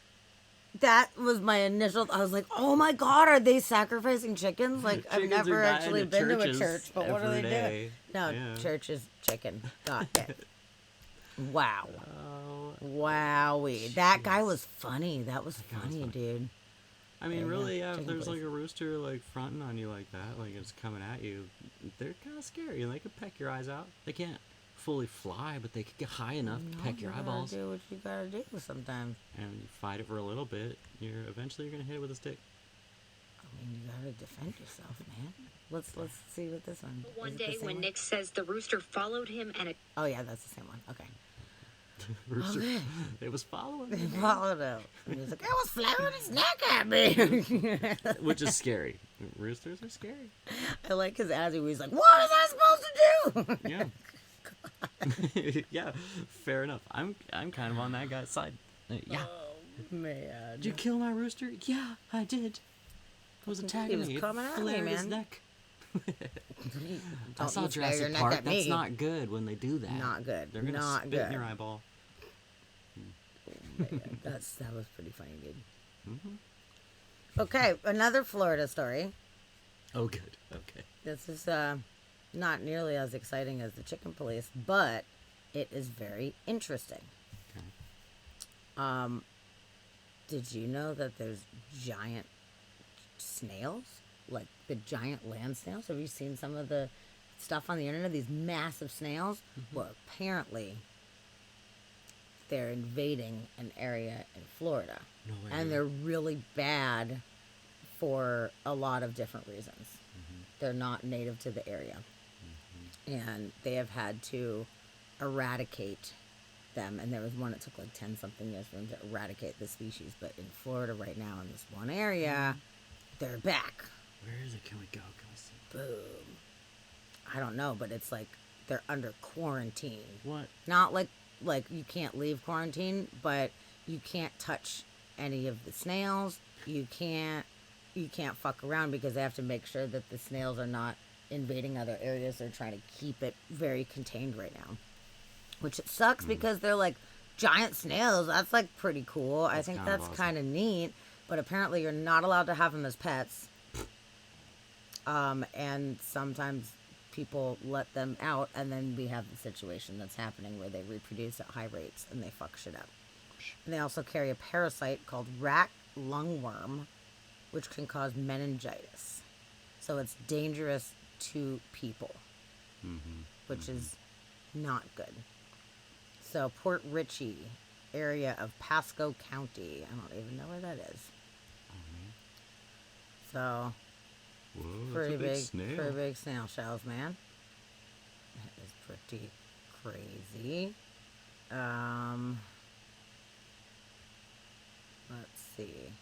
Yeah, the exotic pet owners keep them, like I was saying, even though you're not supposed to, they do anyway. And then if they lose them or just let them out, then they quickly establish a foothold, feeding on over 500 different plant species and even consuming the paint and stucco off houses as a source of calcium. So they'll eat your fucking house, dude. You can't have giant snails eating your house. That's not good, dude. I kind of like that. So they're native to East Africa and can grow up to 8 inches long. So the quarantine took effect on June 25th, and it prevents residents from moving the snail or related items, like plants and soil, in or out of the designated quarantine area. Residents who think they have spotted the giant African land snail are advised to call the hotline and avoid touching the snail without gloves due to the meningitis risk. Oh, look, they're talking to Chid on this one. Chid. According to Chitty. According to Chitty. Dude, What? yep. Isn't that crazy? The goal is to eradicate. And that sounds shitty, you know? You're like, oh, just leave him alone, man. Sounds But, shitty. you know, not well, where'd it go? I'm not sure if I like this article. So, it's not the first time Florida dealt with this invasion of giant snails. In We've eradicated them 2011, before. a population of the pest was discovered in Miami-Dade County, and it wasn't until 2021 until the population was fully eradicated. So it took 10 fucking years for them to get it. But the Miami ones had gray-colored flesh, and then these ones have white flesh, so it's a different species. Oh, well, they're not going to get rid of those. They're white. Oh, man. Oh, that's a bummer. They I have to know, it is. eradicate them. It's sad, but I that have was an affinity interesting for that- the little 1 foot guys. you know they're really, really. So I thought it was funny cute. when they said they have a foothold because they are just 1 foot. It's one big foot. You are super Yeah. right about Yeah. that. Yeah. Yeah, slug life, baby. Slug life. Yeah. Stay strong, snails. Yes. So, I thought that was weird that they're like Chid, Invasion quarantine. of giant snails. No one saw it coming for 5 years. Yeah. It was a very slow invasion, but it slow happened. invasion. Yep. Oh, that's so funny. They've been invading for years, but no one knew it. That is so funny. So people, keep some weird pets. And Yeah. that's a good segue. I would definitely have a giant slug. Snail slug. I know they look awesome. They're Totally. really cool, but You'd be like, apparently you can't they're have that. And not I'd be like, I'm good. keeping this. I'm definitely I keeping didn't know I would paint his that shell. would be so bad that they carry the diseases and everything. It's super sad. Maybe you just paint their shell and let them go. Be free, little snail. Let them go? That's the problem that we're in right now is the letting them go. You can't just let them go. They're already out there. Nope. You can't keep it. If you had one, It's then you illegal. have to keep it in your house hidden. mean, Letting it go is where the problem. Then they murder all of them. You can't let them go. Don't let them go. Don't listen to him. Wow. You can't keep them. It's illegal. You get in trouble. It's more illegal to Or you let them get out. the rat lung. I Nobody got wants- the I got case the of the rat rat lung. from a snail, which is weird. The snail gave me the rat lung. Yeah, Yeah, that is weird. That's It a weird happens. one. yeah, it happens. Oh, man. And yeah, Weird Al could definitely make a parody of the Dream Police with the Chicken Police.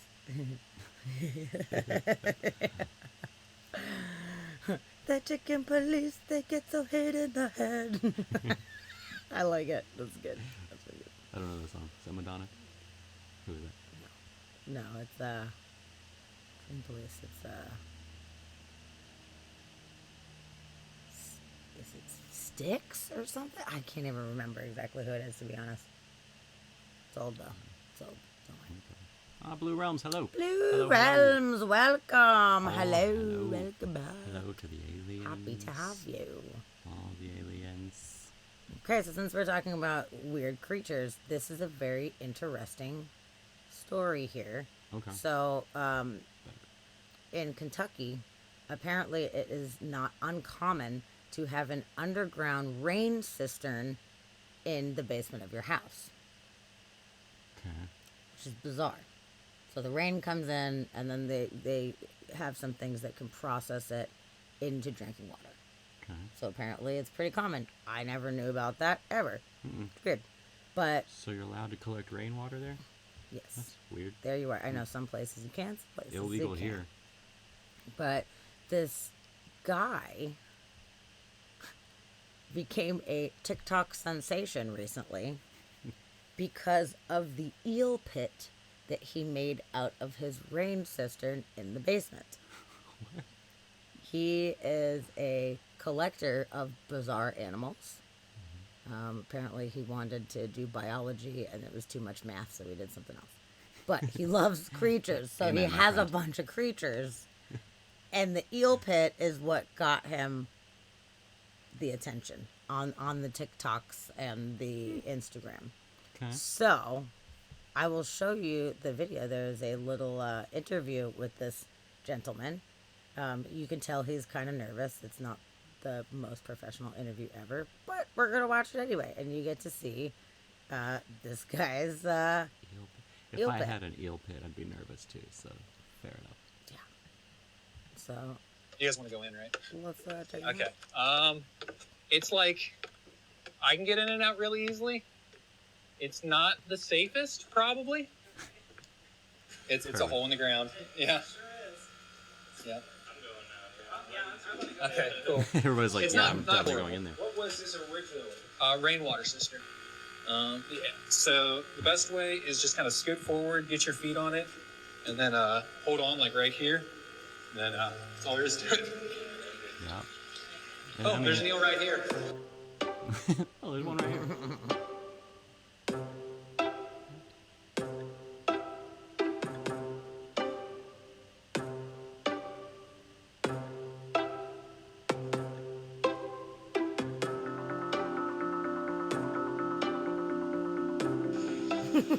Chin.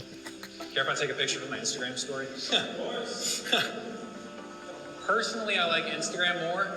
That's why I started TikTok. It was just a place to dump all my Instagram stories where people could actually rewatch them. But definitely Instagram, I'd say. I was surprised this specifically is what did it, because I think I do way cooler stuff. Yeah, no one cares about But that. yeah, They wanna no, know it's about been your eel awesome pit. though. So my YouTube channel I've been doing since probably 8th grade if I had to guess. That's why it's named Cal Turtle. So I've been doing YouTube like forever. Instagram, 2017 I think I made my first post on there. And then TikTok I just started I think this year. Yeah, but I've always been posting stuff on social media. And then, like I said, I was going for a biology degree. I failed chemistry twice, then switched to electronic media. Much easier. No math. Right now, the eels. I think eels are super cool. I've always wanted to do them. But my Australian lungfish, also the baby tortoises, is amazing. That we're getting so many out of them. So the only ones that are really protected are the Australian lungfish. And they come captive bred from a farm in Australia. Like I said, with permits, microchips. The rest of them are just in the pet trade, honestly. Like he's captive bred. He's captive bred for the leather trade. Sometimes. Oh, Willard, I love that A movie, lot of Willard. the fish, pretty Oh, much yeah, totally. everything down here, I would say, is captive bred. So nothing's being taken from the wild. So on TikTok, I had 200 followers before the first eel pit video. Then the first week it went to 10,000 followers, and I'm about to pass 400,000. And then my Instagram, I was at 1,400 followers after 5 years. Oh, they're so And cute. then I went to 100,000 in less than 2 weeks. Oh, this one's happy. It's good. These guys are crazy. It's a Cayman lizard. That's what he is. They actually farm them for leather, and then the pet trade kind of gets them from there. Super cool. I'm trying to think if we got better lighting somewhere. This is the one. If you're gonna show any, show this guy over here. Oh, this guy's super cute. He's my favorite animal in the whole world. It's adorable. We're actually going to Chicago to see Is that the a Shell giant Aquarium. It's snail? got some big ones. What is filming is doing a trouble Australian lungfish. though. You just see it. Oh, look at it It's go. so cute. Oh, that's cute. It looks like an axolotl frame. It's just a It rainwater does. cistern. Yeah. rainwater cistern. Actually, most of the houses on this street have one. Long term, it actually shares that wall right there. So eventually, I like 10 years down the road, I might cut holes in there and then put glass panes in that wall and then fill it all the way up and make it just a 17,000 gallon aquarium. Is that always your dream? So you live on top of an aquarium? I just found it and I was like, yeah, free fish pond. So, yeah. Look at this free fish pond. It's a Eel pit. Eel Eel pit. pit. Eel pit, Gonna make an dude. eel pit. What the fuck? Isn't that crazy, dude? Okay. I thought that was super weird. And It's one idea. he said, the very first video I posted was a week before we moved into this house. I see the manhole corner, in the corner of my garage, and I was like, ooh, cool, my house comes with a future eel pond. That's just right where his fucking brain went. That's exactly where his brain went. That's Eel so pond. strange. It's very weird. Finally, somewhere to keep my eels. It's so weird. So, if any of you guys are interested, you can probably find that guy on TikTok. So, there you go. Eel. You Okay. can just have, like, eel pits if you want it. Yeah. Whatever. I guess. Just do whatever you want. Do what I want. Do anything that you fucking want, man. Weird. Super weird. Okay. Strange animals. We're going to talk about a couple strange animals that are in places they shouldn't be in. Okay. An alligator was found swimming in a Wisconsin lake. Like, that's weird. That's far from That's a weird one. Look at his little face. gators. He's so cute. And like, yeah, I made it to Wisconsin. Yeah, they're trying to find the owner of this fucking alligator that was in a lake. Can you imagine you're just in a lake in Wisconsin? Like, oh, well, it's totally safe. There's definitely no alligators. Well, there might be one alligator, but it's just one. Apparently there's and one it's alligator. tiny. It's little. So they called the animal rescue. They didn't call the cops. That was good.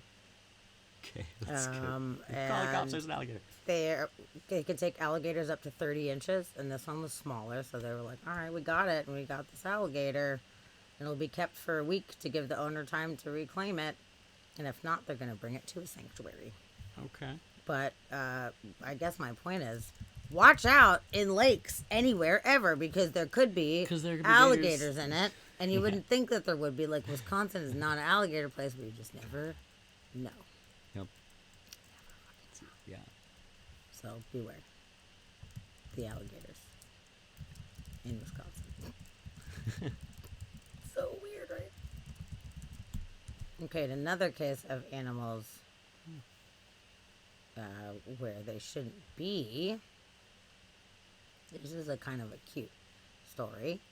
There was a little baby kitten rescued from inside a Pepsi vending machine at Walmart. Well, what? Yes. The employee heard little tiny mews, mew, mew, mew, mew, coming from the fucking soda machine. They have no idea how the kitten even got in there. They don't even know. They just heard this little teeny tiny baby kitten. That's a pretty teeny tiny baby kitten. And look how stoked she is. She actually adopted it. You She better. found it, and she was like, I will keep you and love you forever. And Did keep she you name it Pepsi? safe. I don't know, but she totally fucking should, dude. I would have named it Mountain Dew. That is the cutest little fucking cat, That's too. pretty cute. Oh, my And yeah, how did God. it get in? And there was only one? Yes. There was only one. There can be only one. They contacted the fire department because they're like, we don't know, man. What the fuck? Well, why? Call the vending machine service so they can just open the vending machine. Like, Yeah. the fire Everybody department's always gonna have to calls like break the it open. worst people ever. Yeah. But they unplugged the machine and removed the cover on the back, but they couldn't even see the kitten. So they were able to find another opening and they could see it, and they were able to like coax the little baby cat out, and then it was safe and it was fine. The poor thing must have been so scared. It's just stuck in this fucking machine, dude. Yeah, it's Oh my probably super scary. God. Yeah, BingeBox. That's what so I was thinking about that. Like the kitten, normally like a cat getting up in a machine, I understand, but that little kitten getting up into that hole where the drink comes out, I don't. know if it would be able to do that. That's a tiny little young kitten. And like, look where this. I mean, the whole they're kind of far off the ground. Yeah, I have no idea. Like Maybe it crawled up from underneath it. It might have went under it, and there might have been a Maybe way there's an in from opening underneath. Yeah. Okay. Yeah. She had to name it Pepsi, right? I mean, hope so, dude, because that would be so appropriate. Yeah. I'm so glad that she found it, Diet because if she Pepsi. didn't hear it, I mean, it wouldn't have lasted very long, and you just have a dead kitten inside of your thing. And Yeah. I'm so happy that she found it, and then she actually wanted to keep it. That makes me really happy. That she was like, I was hoping you were going going to to say she had to pump a bunch of money in there and pay for these drinks until one of them finally, the cat came out and spilled the drink. Okay, Took me that's $5, pretty funny. but I finally got a kitten out of this machine. That's so funny, dude. That's so funny. That would be great. Well, there you go. Happy, good story That's good. That's happy. of animals showing up where they're not supposed to fucking be. Also, let's talk about this one then. Animals where they're not supposed to be. We have covered on this podcast many times about trucks overturning and random things being strewn upon the highways. This is not good. This guy was hauling beehives, Oh, that's not good. and the truck overturned, and it's not good. This is in Utah, and it was like thousands and thousands of bees. There was more than 200 hives. Damn. That sucks super bad. And now the bees are just flying all over, and they don't have a home, so you're not going to be able to get a lot of them. It was a big bummer because they said most of it was damaged. Maybe 5% is salvageable from the hives that had smashed. Damn. So, but that's crazy. Can you imagine? You're like, oh no, and then all the bees are just fucking shooting out everywhere. Yeah, all the bees are Oh going man. everywhere. Trying to save the queens. That's the thing, like if the I guess the bees, they can continue on, and they can either join another hive or turn one of them into a queen, so they can go start a new hive somewhere. So those bees aren't just fucked forever, but the farmer just lost Yeah, a lot of money. that's right a there. lot That sucks. of bees. And bees are in high demand these days. You know, we need to make sure we're keeping the bees as safe as possible. True. Of course, it was an accident, Yeah, but that that's a sucks, shitty though. Yeah. accident. That's a bummer, man. Yeah. And for people trying to like scramble and like figure it out, and there's just mad bees swarming everywhere. Ooh. Bunch of angry bees. Yeah. Yeah, and if they're territorial in any way, I don't know how they interact with each other, but having 200 hives and now all of a sudden everyone's released at once. Like, I wonder what the bee politics is in that moment, Yeah. you know? No, that's true. I wonder what the relationship amongst all those hives was. And how I that have happened. no idea 'Cause, about yeah, it could have just how been that like a bee works. war all of a sudden.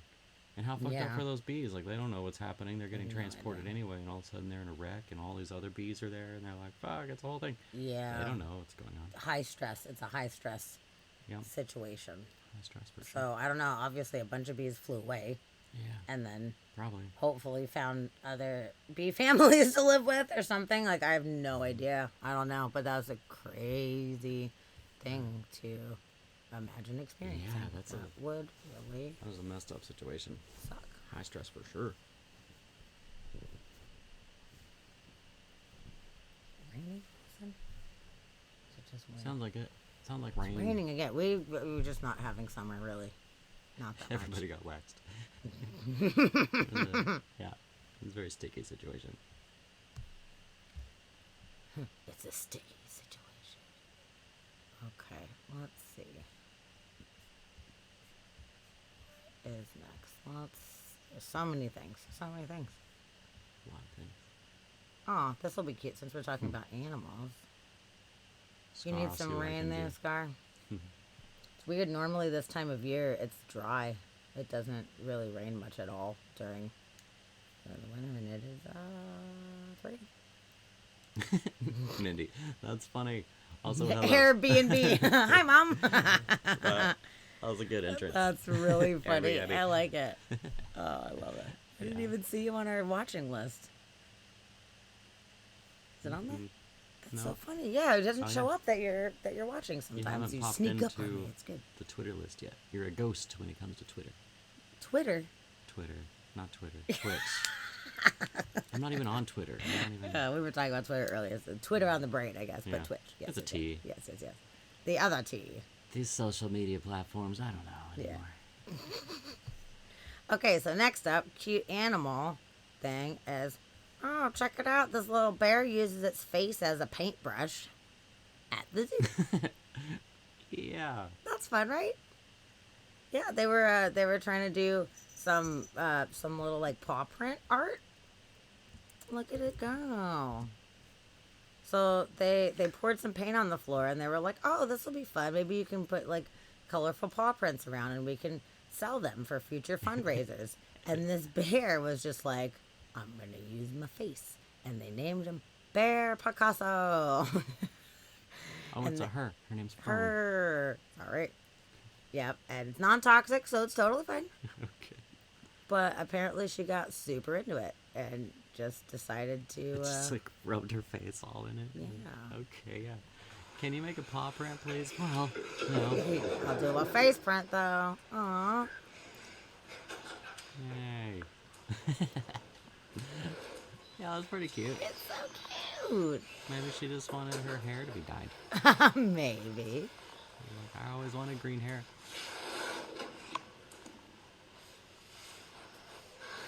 That's so cute.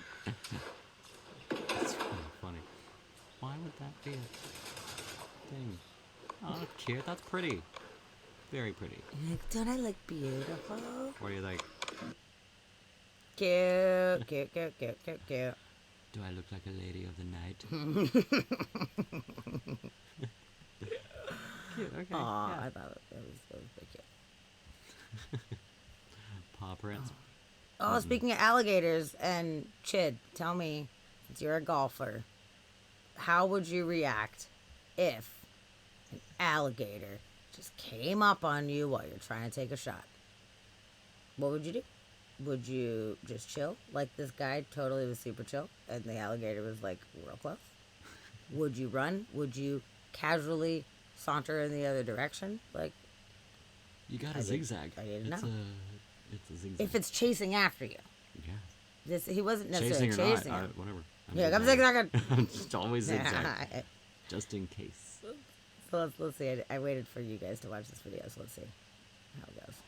All right, so Eric's trying to hit his approach shot, Florida golf. and this guy decided he wants to join. Hey, man, we got to force him. We're full. We're good. All right. Yeah, Yeah, chill. Good point. I'm gonna do that right come, come see me about it. Get in, dude. Oh, he's that. Hey, man, he's gonna Maybe he just wanted to play through. Not play through. concentrate. Thing. They are not messing with this guy enough. I'd be like, he's coming. All the time. Totally. All right, so Eric's trying to hit his approach shot, Florida golf. He's trying to and get this to guy Wisconsin and visit his decided he brother. wants to join. Hey, man, we got to force him. We're full. We're good. That's funny. Yeah, Hey, man. I'm getting that's in the the thing. car. I'm gonna do that right He's here. definitely in Florida. Come see me about it. Yeah, that's crazy. He's just Get in, dude. just zooming on in, man. He's good with a terrible swing anyhow. Hey, man, he's gonna. Mike, trying to concentrate. I mean, Thing. Yeah, there you go. So I give those guys a lot of credit for being so chill. yeah, That was very chill. that's pretty chill. I would drive away in my golf cart in a zigzag.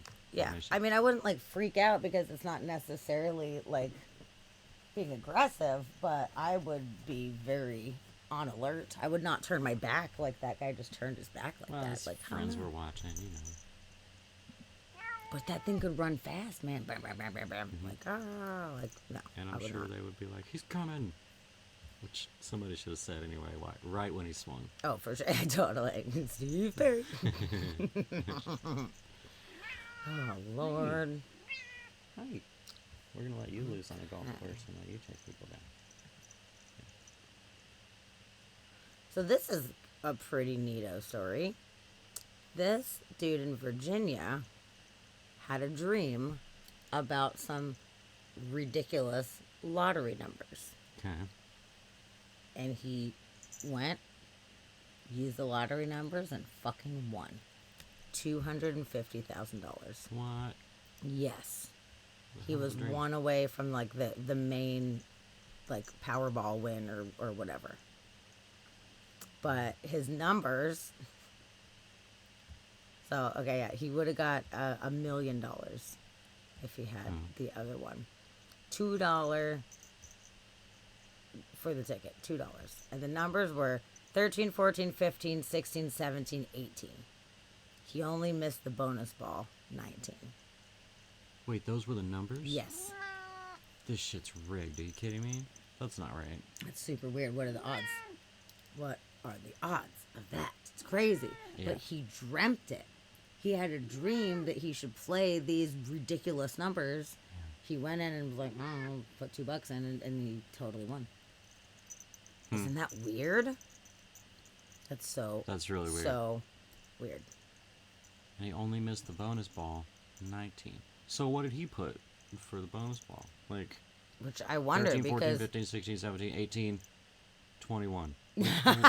No, come on. I know he should have gone with the 19. Yep. Yeah, the odds are the same as any other number, I guess, but I don't know. To come up in sequential order like that, yeah, I feel like those odds are less. Like random. Yeah. I was actually trying to figure that out earlier when I was reading this. I was thinking like, okay, it's all random anyway, but the odds of having them sequential for that many in a row makes it that much more rare. Like that much crazier rare. Yeah. And then the guy to dream it. Yeah. Is a whole nother level. God, ISIS is being ridiculous right now. My goodness. Yeah. Goddess. Odds are the same as any other number. But Steve, if they end up being sequential like that, does that change the odds of like, okay, so you have two odds, like it's random, but at the same time, having them be in order like that just seems like it would be less likely for something like that. Or maybe you're right. Maybe it is all completely the same, and the guy just got lucky. But I think it's really neat that you dreamed it. Yeah, I like that. That's trippy. I like that. But he would have won $1 million. Hey, at least he won $250 or $1,000. You know, that's good. It's pretty good. Okay. Are you looking up odds right now? Yeah.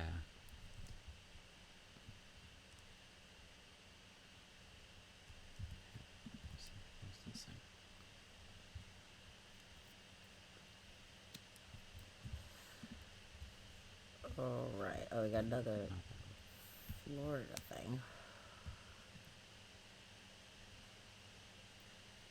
Need a minute? Yeah. Okay. So another interesting Florida. There's quite a few random little Florida things today. There was some flooding in Cape Coral, and this teenager decided to go wakeboarding on the flooded streets. Okay, yeah. And it looks pretty fun, actually. Like, I bet it would be awesome. I guess they'd seen some video on the internet of somebody doing it in floods before, and they were like, oh, we should totally try that. And apparently it was said that if the cops saw them, they would have ticketed the guy, because you're not supposed to drive through floodwaters, apparently. So let's watch this cool video. We are going! We got it! Surfing's the source. Change your life. Swear to God. I don't know if we can call it surfing, but this Cape Coral kid is definitely carving up some flooded streets. Yeah, I saw a couple people do this on the internet, and now that I wakeboard and surf, I was like, I gotta do it. It's not all fun and games, though. It does look very fun until somebody actually gets hurt. A stunt like this could land you in the hospital. So when the wave breaks here, don't be there, or you're gonna get drilled. Anything else? Yeah, you could get a ticket, too. That driver could they could potentially face a citation as well for careless driving. I try to tell you, man. Nobody listens to Turtle. Nobody listens You know, there's one way to get around. The kids surfing through the flooded streets of Cape Coral came out okay, but police don't want you to get the wrong idea. NBC2's Gage Goulding talked to the 16-year-old surfer and his dad about what they might do differently next time. Catch a big With Cape wave, Coral bro. roads running more like a river, Brett Holland couldn't pass up this opportunity. He grabbed two things, some rope and his dad, and they set out to skim the streets. It was pretty fun. It was like nice, relaxing just to get out there. It was just another day out on the water for this 16-year-old surfer. While you might see this as trouble ahead, Brett sees it as good times. I brought the rope with me and the skimboard and got out there. It was fun. He got the idea from, you guessed it, the internet. Well, when we were living in Mississippi, I saw a couple people do this on the internet. And now that I wakeboard and surf, I was like, I got to do it. His partner in crime is his dad. He's the one driving the truck. We just came up with the idea, and he jumped out, and we just took off. We did all kind of crazy stuff when we were kids, so I figured why not with him. Let the kids be kids, right? Wrong, says Cape Coral PD. They're not the fun police, but rather looking out for what could have turned into a catastrophic crash. It only takes one other vehicle to slam into that person or that person to fall off and then be crushed by an oncoming vehicle. Brett admits his Sunday surf was risky. Heck, he didn't even come out unscathed himself. And there's risks. Like I fell, skinned my hand a little bit. Even though you might be willing to take the risk, if a Cape Coral police officer saw this, you're likely getting pulled over and maybe even a ticket for careless driving, too. The drivers are like, a citation, or they could just use it as an opportunity to educate the driver. While admittedly it did make for some cool video, it's dangerous, and you shouldn't try it at home. If you're thinking about taking advantage of the next Southwest Florida Soaker, well, just do what Brett's dad is going to do. I'd think twice about it again. Reporting in Cape Coral, Gage Golding, NBC2. Yeah, now that you got busted. Busted. Busted. Oh, that's kind of fun. It's funny when Hurricane Andrew was coming and we were worried it was going to be all flooded out. A friend of mine has one of those like big, like not like a whitewater raft type of thing, but it's kind of one of those like the big yellow ones that you inflate and they have little like oars on them. Kendra had one, and we had a plan that if the streets flooded, she was gonna boat over to me and we were gonna go boat around the neighborhood, and it didn't flood out, thankfully. But we were like, we're ready, man. If it happens, we're going boating, man. She was ready to roll, too. We had a boat plan. We had a boat good. plan. Yeah, We plan totally B. had a boat plan. Yeah, we thought it was kind of... We were, like, a little disappointed that it didn't actually happen. Of course, we didn't want our houses to get flooded, but we were, like, kind of bummed because we were like, what have been neat. If they're going to get flooded. Yeah. Interesting. Yes. So with the numbers. Okay. So everything's saying, like, basically, yeah, Steve is correct in that every number has the same odds of coming up. Like, as far as all those numbers getting chosen, same odds, yes. But there's not really anything talking about what the odds would be of them all being sequential order. But everybody agrees that the odds of the numbers being random versus the odds of the numbers being sequential is far different.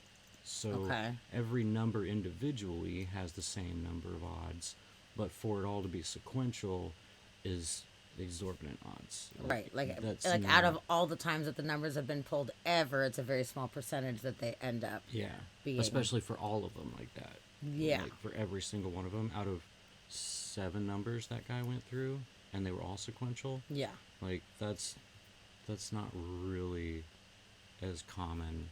Right. Like everything else is going to be random. Like every other thing is going to be random. But for something to pop up all sequential, yes, each individual number has the same number of odds, but across the 7, those odds are higher. Yeah. That it would be sequential. Yeah. But nobody's done the math on it to lay that out, and I can't do that. No. But let's give it to Charlie. Yeah, right, Charlie. So yes and no. All those numbers do have the same number of odds, but coming up in a row kind of makes that more difficult. Yeah. Okay. Well, good. I'm glad you checked that out. That's good.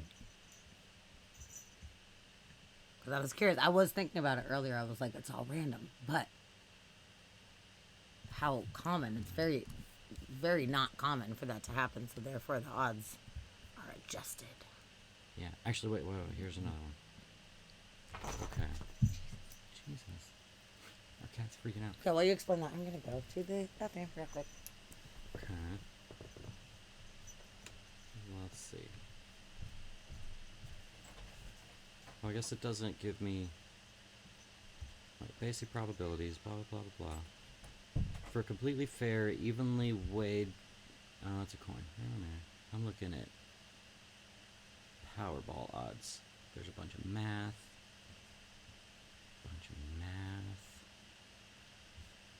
Cards and lotteries. Combination. I just want answers. Come on. Okay, here we go. 15.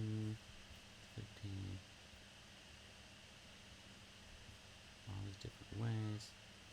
This says the odds of seeing any consecutive series of numbers in Powerball is 1 in 2.8 million, or 0.00004% chances to see them consecutively. So, but I don't know what the odds are of seeing any one number particularly would be.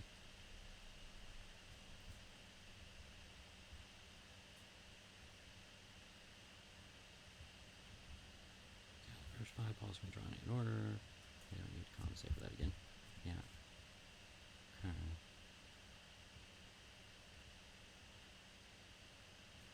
Yeah, I don't know. This one's talking about a whole bunch of probabilities. It goes through like dice and card drawing and a bunch of everything.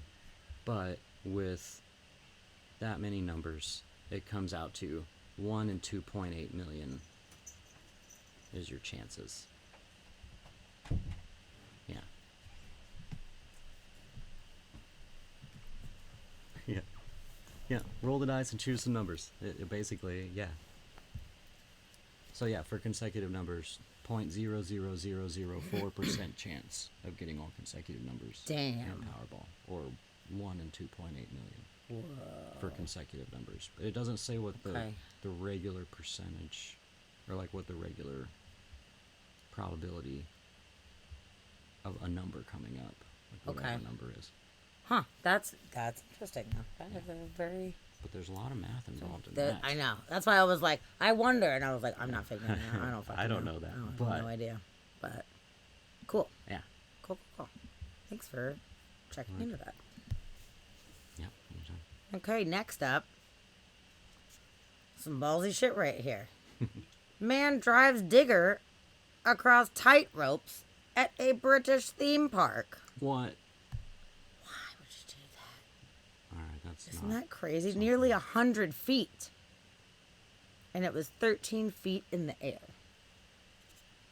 That is the danger zone. Yeah. And how do you adhere these cables to make sure that they're strong enough to hold that? Yeah, First off. What kind of tightrope is that? I don't know, man. Those are good tightropes. I know, it's pretty crazy. Like, this guy's. And he doesn't even have an umbrella. Dude. Or one of those balancing poles. Nope. He should have one, though. Yeah, it's crazy. Yeah? Let's see. Let's check this out. I mean, good job. Diggerland. Buckets of fun for everyone. Okay, yeah. This is an event that I never thought about, but I would definitely Never go to. in my life did I ever think about this. Alf's like, oh, hell no. Yeah.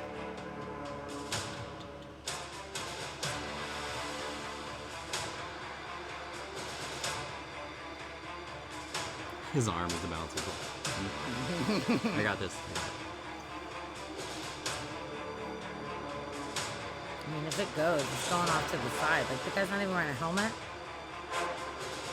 Should be wearing, full body armor doing that, man. I would be worried about, even if I did make it, the cable snapping and Yeah. flipping up and hitting me in the For head sure. and killing me immediately. Agreed.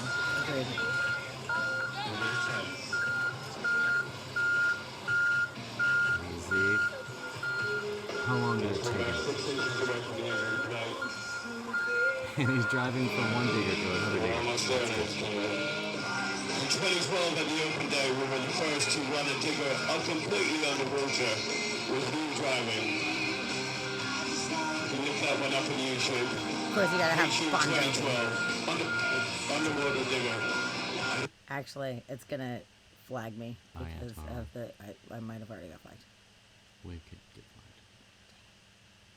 I know. I didn't want to have to. Damn. Fucking song, man. Hi, Joe. Oh, Joe, what's up, dude? What do you mean the police aren't trying to arrest his son? What does that mean? Well, thank you very How much do you know they're indeed. not? And ladies and gentlemen, boys and girls, thank you for being with us today at the AC VIP Open Day 2022. It's been a fantastic day. The weather's been There's only well. like 30 You people lot have there, been like- absolutely great. My staff have been fantastic. So a big thank you from me to my staff.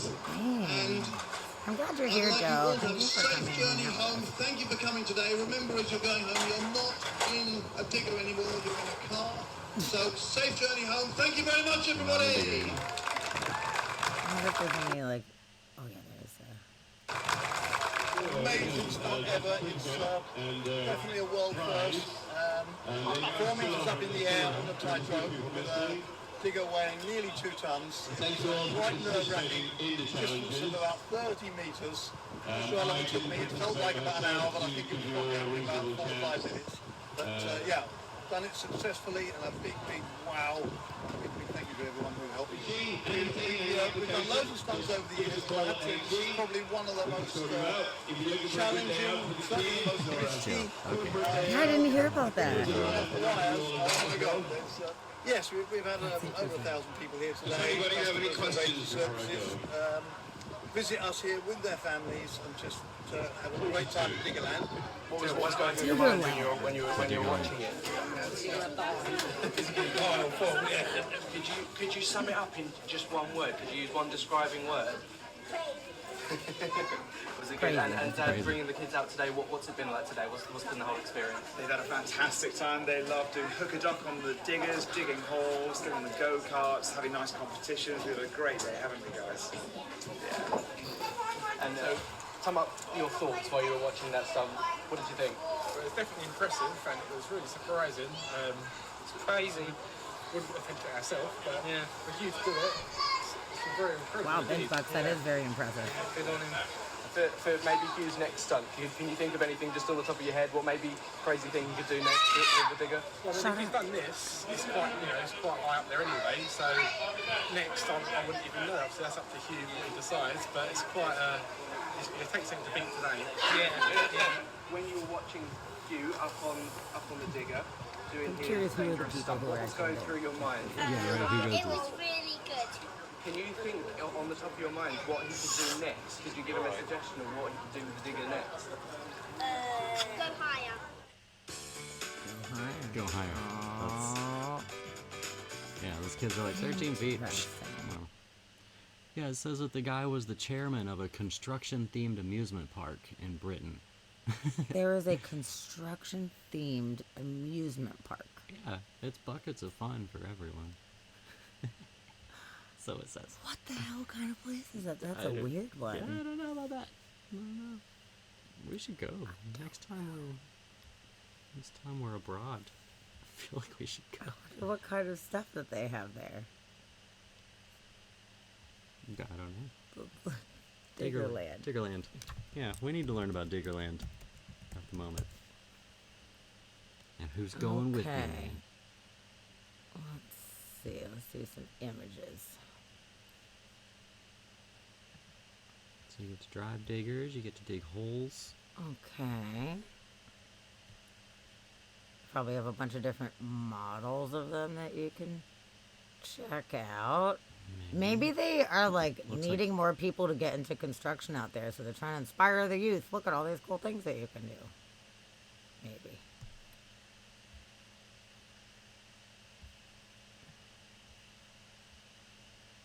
It looks like a training yard. It does, right? It also looks like they have races. Like they're doing digger races. Ooh, Joe just shot over that video. Shoot that into my messenger, would you? No, we have it set up so that people can put links, and if someone's a dick, we'll just remove it. But it's nice for people to be able to share stuff like that, so we will totally check that out, because that sounds like some weird news. That sounds pretty funny. Weird. Diggerland. I never thought that would ever exist. No. So, and I never thought anybody would attempt to do the tightropes.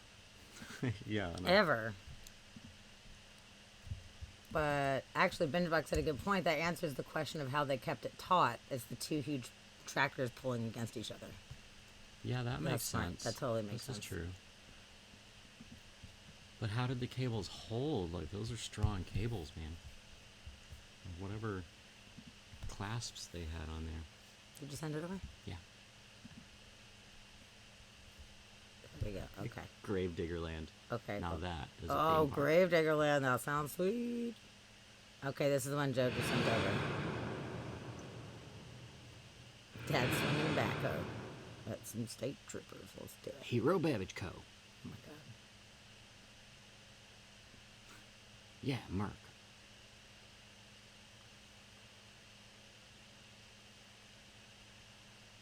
Oh, not good, not good. Oh. Police brutality.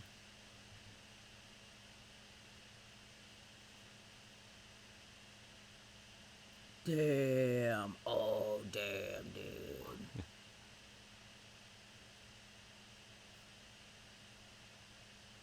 Get in trouble for threatening police. Seriously. That's ballsy. This is ballsy. Damn, looks like there's no audio and like they go between the two of them right now. Yeah. Sir, put the backhoe down. Step away from the backhoe. Oh. The digger needs googly eyes on it. That's It all I know. really does. It's staring him down right now, hardcore.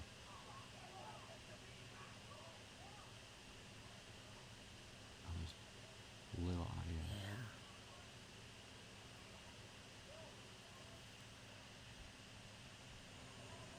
Yeah, you can't really hear anything. That is interesting, though. I'm gonna start swinging this shit around me. Oh.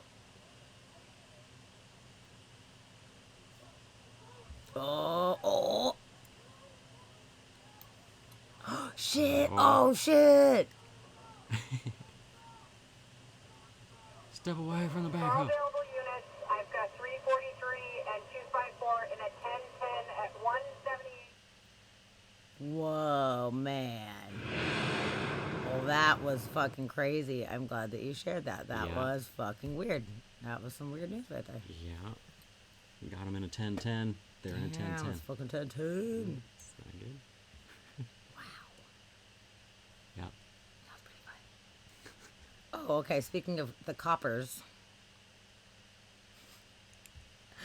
this one is quite ridiculous.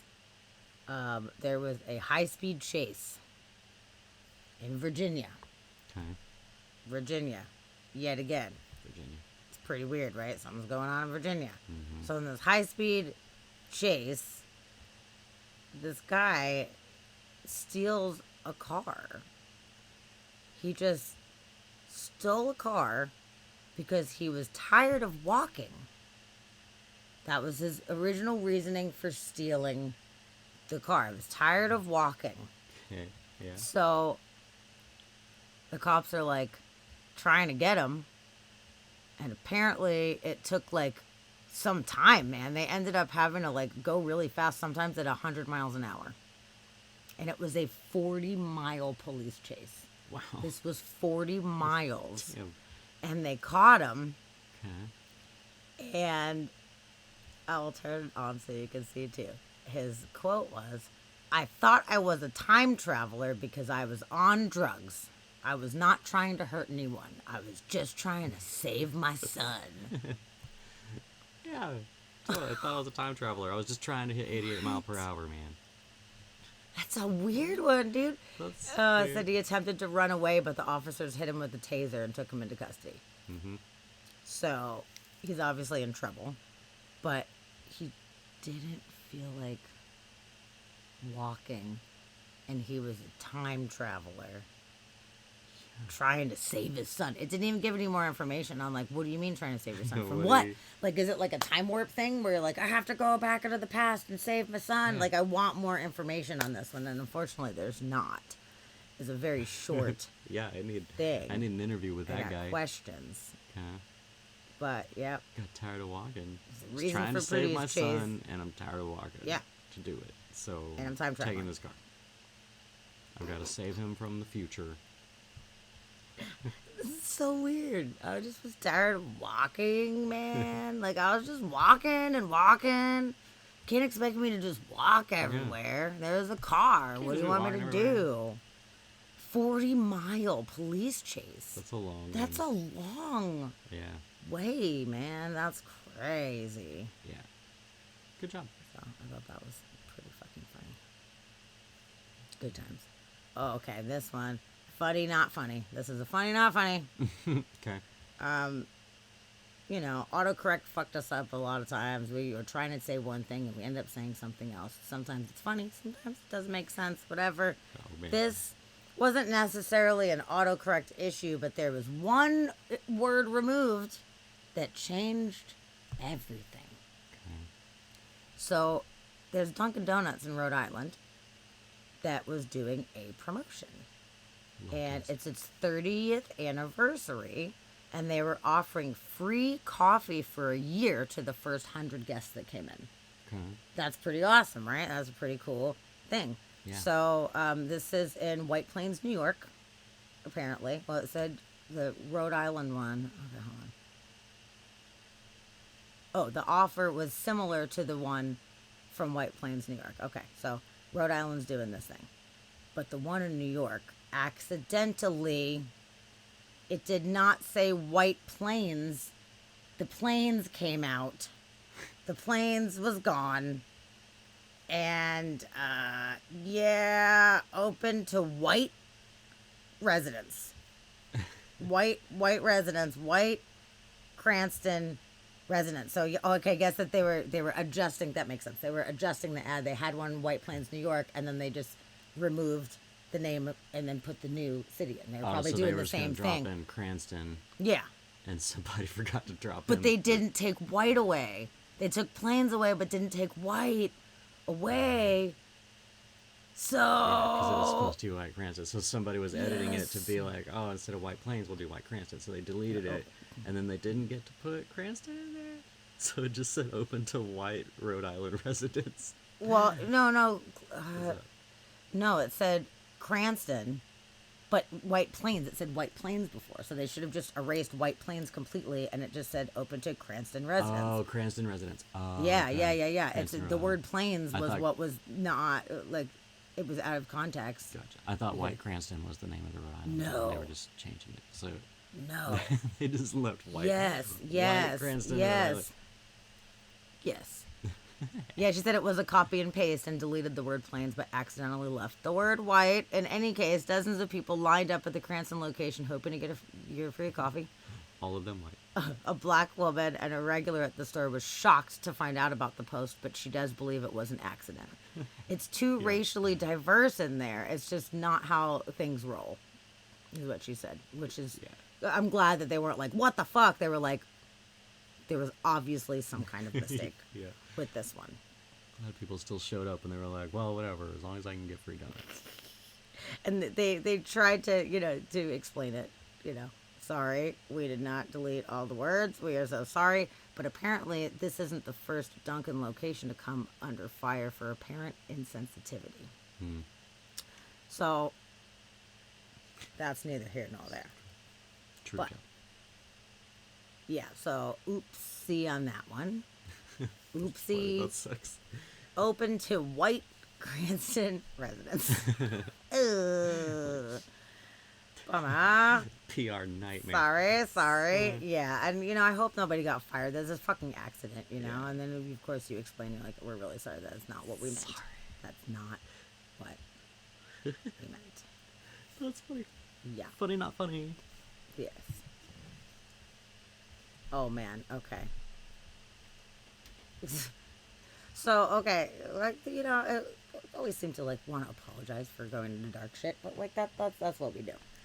I love the fun stuff too, but sometimes shit gets a little bit on the dark side, and this next story I found definitely weird news, so it applies, but it's a little bit dark.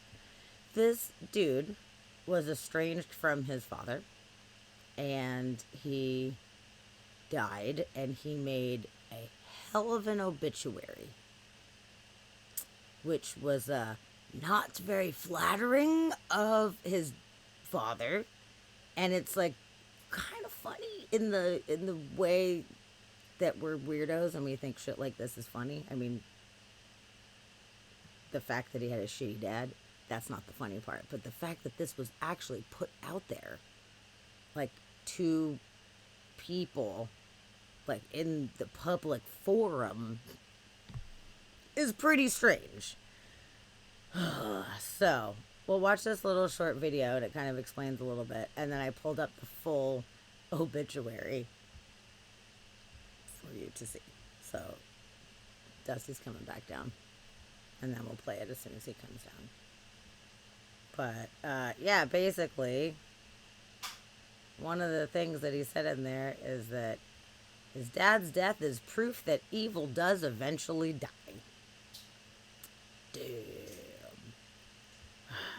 So, okay, let's do this here video, and then I'll make sure that you get to read the entire thing. Today, a Jacksonville man's final memories of his father, pulling no punches. Yeah, we first told you about the highly critical obituary published by our news partners, the Florida Times-Union. We told you about this last night at 11. Now we're hearing from the man who wrote it, describing his father as a, quote, ladies' man and an abusive alcoholic. He wrote all of this in the obituary, and that his death proves, quote, evil does eventually die. Now, he says he started writing it a year before his father even died as a way to heal from his childhood trauma.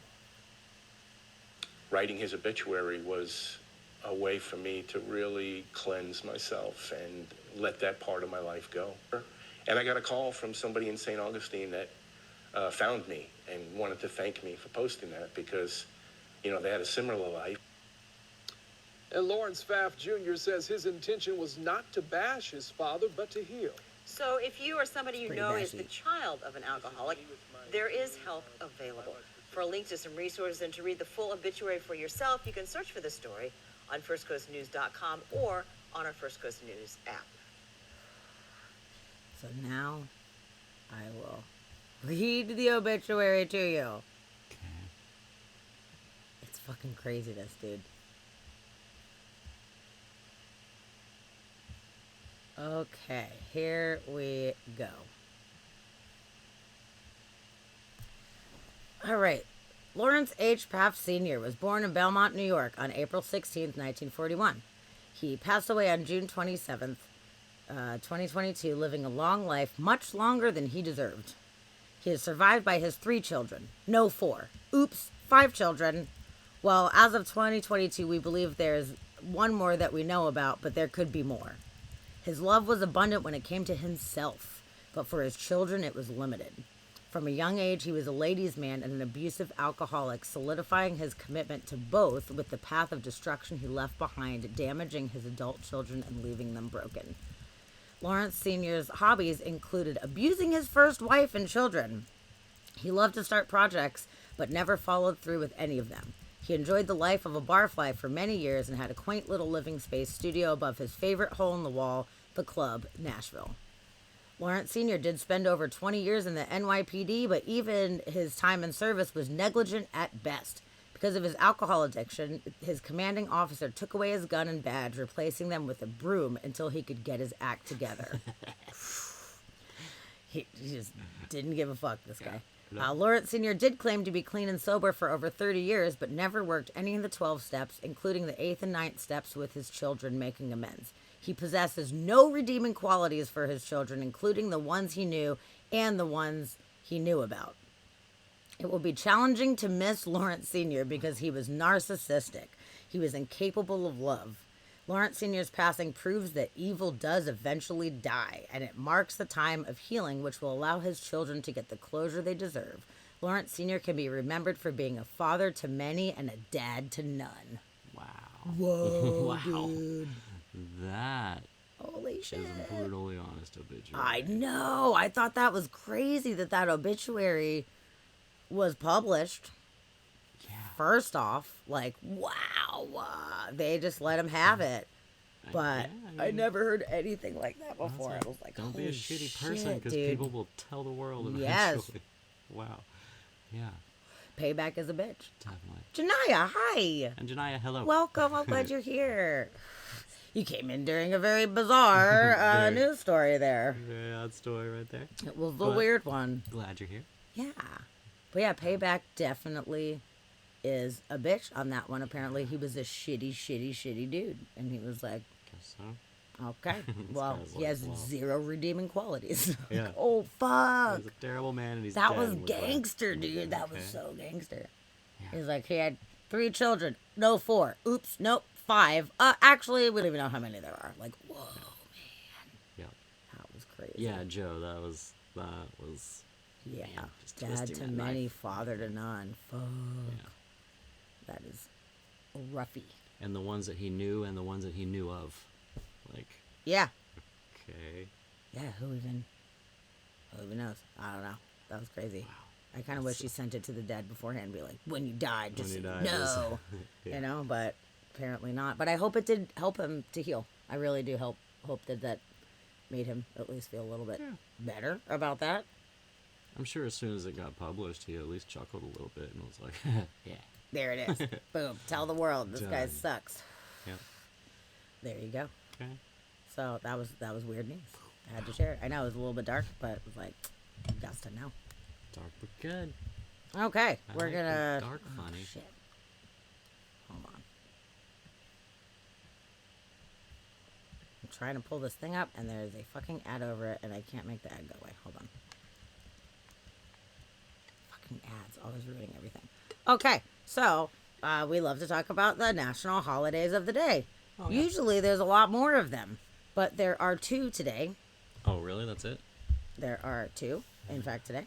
Okay. And both of them revolve around food, which is cool. All right. It is National Fried Chicken Day. Wow. Yeah. Oh, really? Okay. National Fried Chicken Day. So if you I guys do are like hungry, some fried chicken. you can get some fried chicken.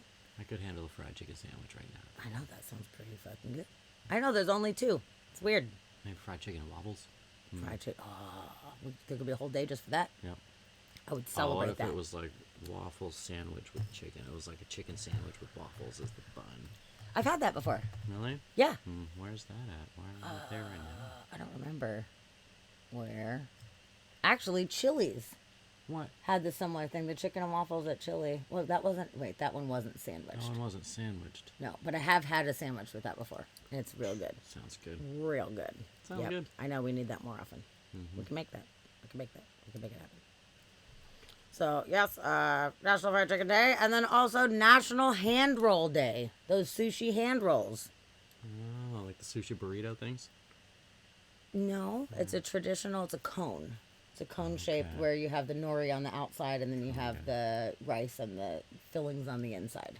Okay. So that's a traditional hand roll. So apparently those are the holidays of today on July 6th. Joe, watch your mouth. Oh. Scar is gonna fight you. Yeah, Scar's gonna kill you, man. Yep. Jeez, you're going down. I don't want to have to give you a timeout, but I will. Banish. Banished. Banish him. Joe's banished. So, speaking of the national holidays, this was back on June 30th. So this is last week.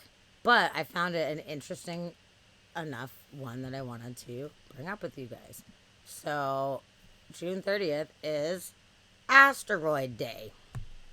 Sweet. And it is founded to raise awareness of asteroid threats.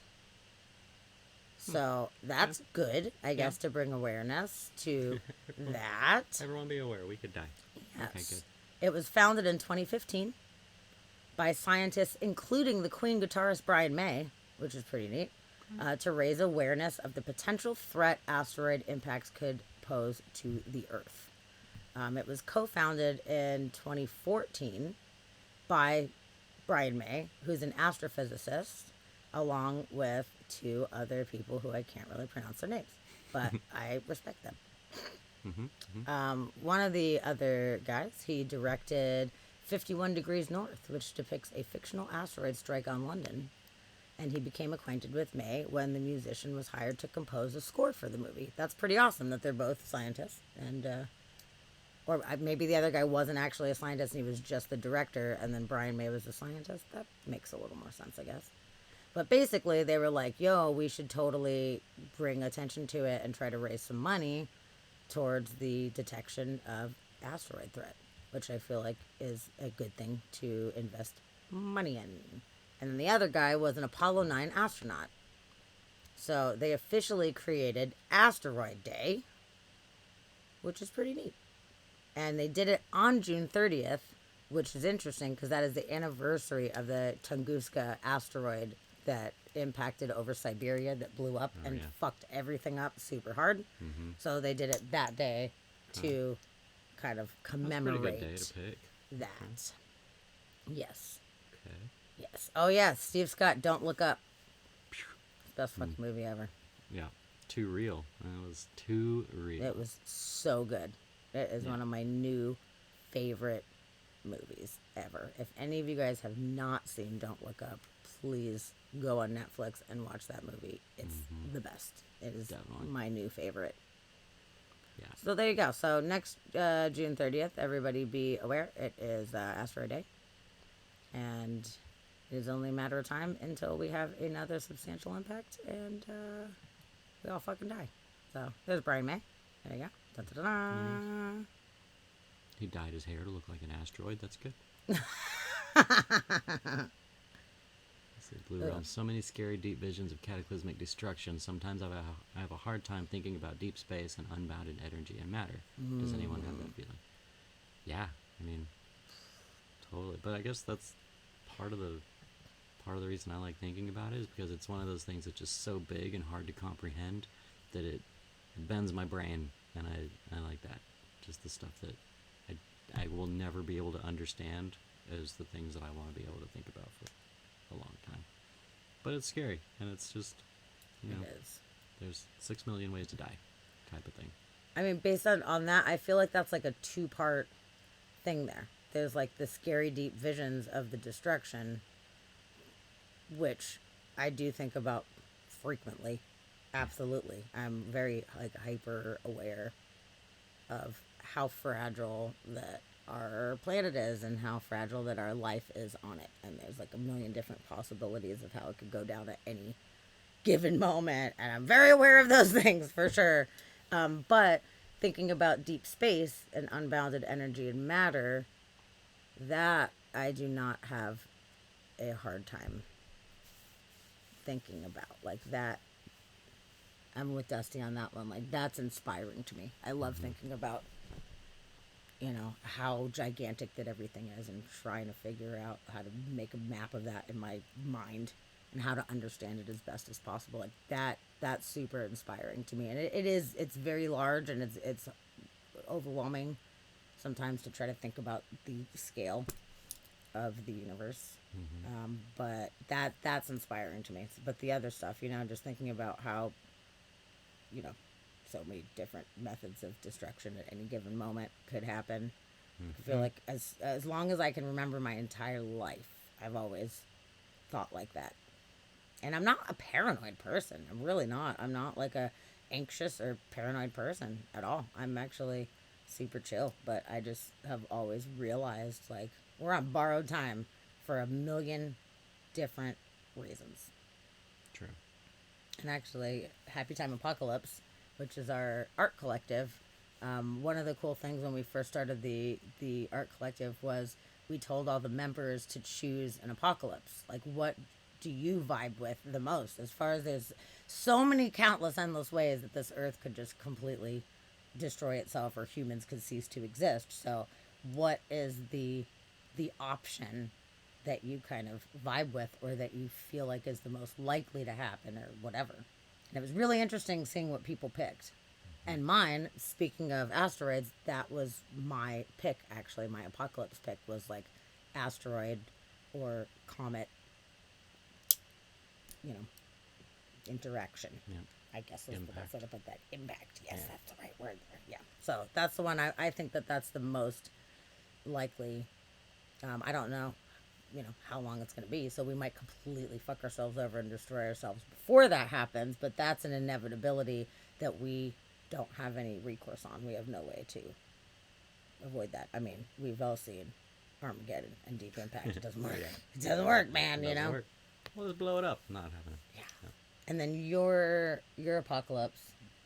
Mine was alien invasion. It was awesome. We can only hope. Yeah, he was like, I'm going to aliens. Like, that's Aliens. how it's going to go down. And then our friend Jean, it's interesting because she's extremely anti-religion, and she likes the, like, biblical imagery, like all the old, like, 1300s depictions of, like, you know, revelations and all that shit. So she went with, like, fucking biblical shit where, like, you know, Satan and demons come and take over the planet, even though she didn't believe it literally. Like, that was like her creative choice. Yeah, it was kind of funny. Yeah. So if you guys had to choose, while we're sitting here chatting, everybody in chat, what would your apocalypse choice be? There are many options. There's no wrong answers. Favorite apocalypse. Yeah. What's your? While they're thinking about that, I just learned something the other day that I need to check on because it kind of blew my mind. Talking about making like a map in your mind of how large things are in like the space of the universe. I read a thing that said that all the planets in our solar system would fit between us and our moon. That the moon is far enough away from us where all the planets in our solar system would fit between us and the moon.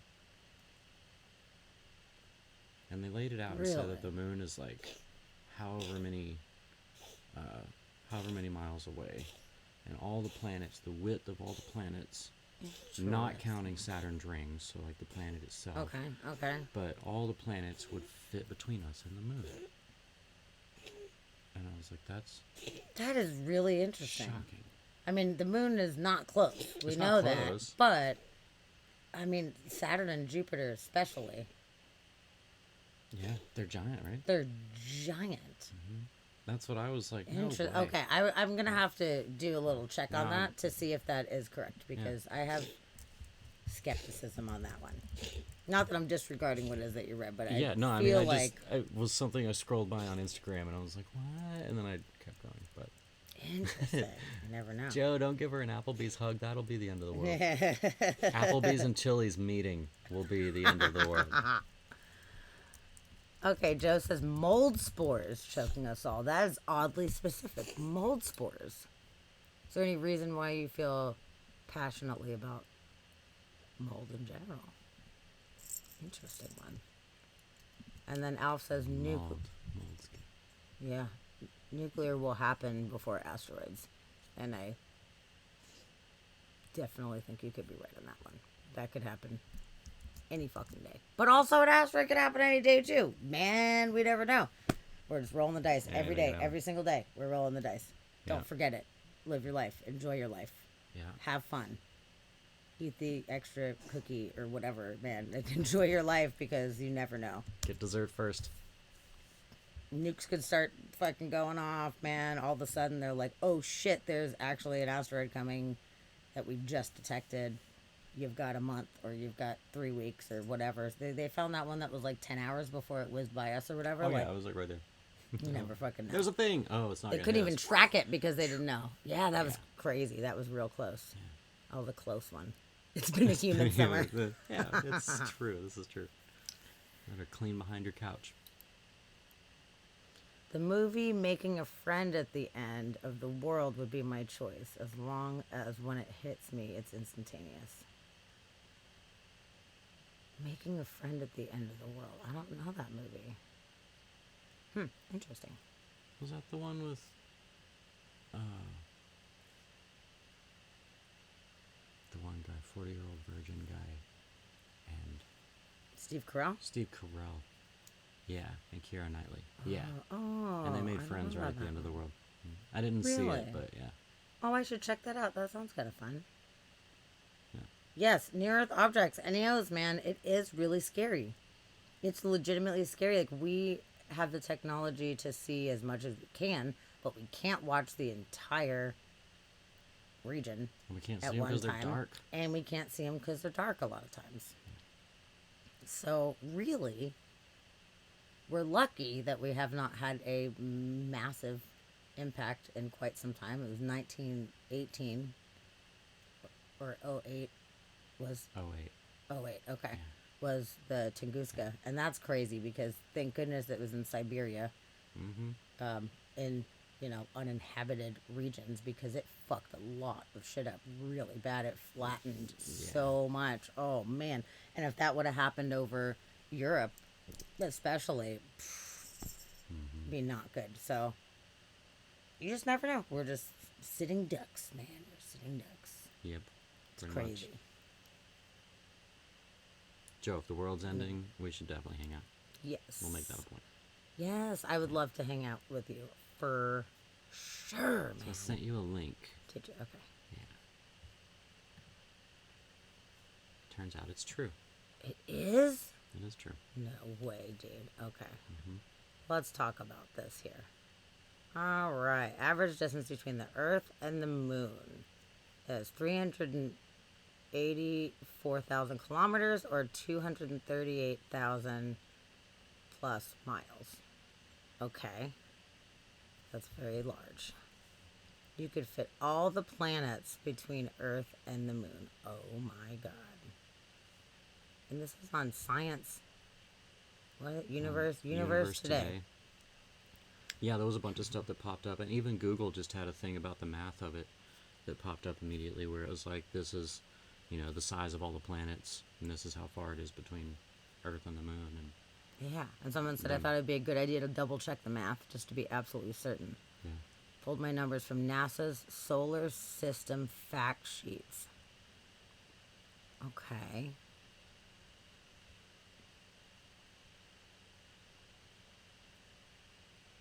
Okay, Jupiter, 139,000.8.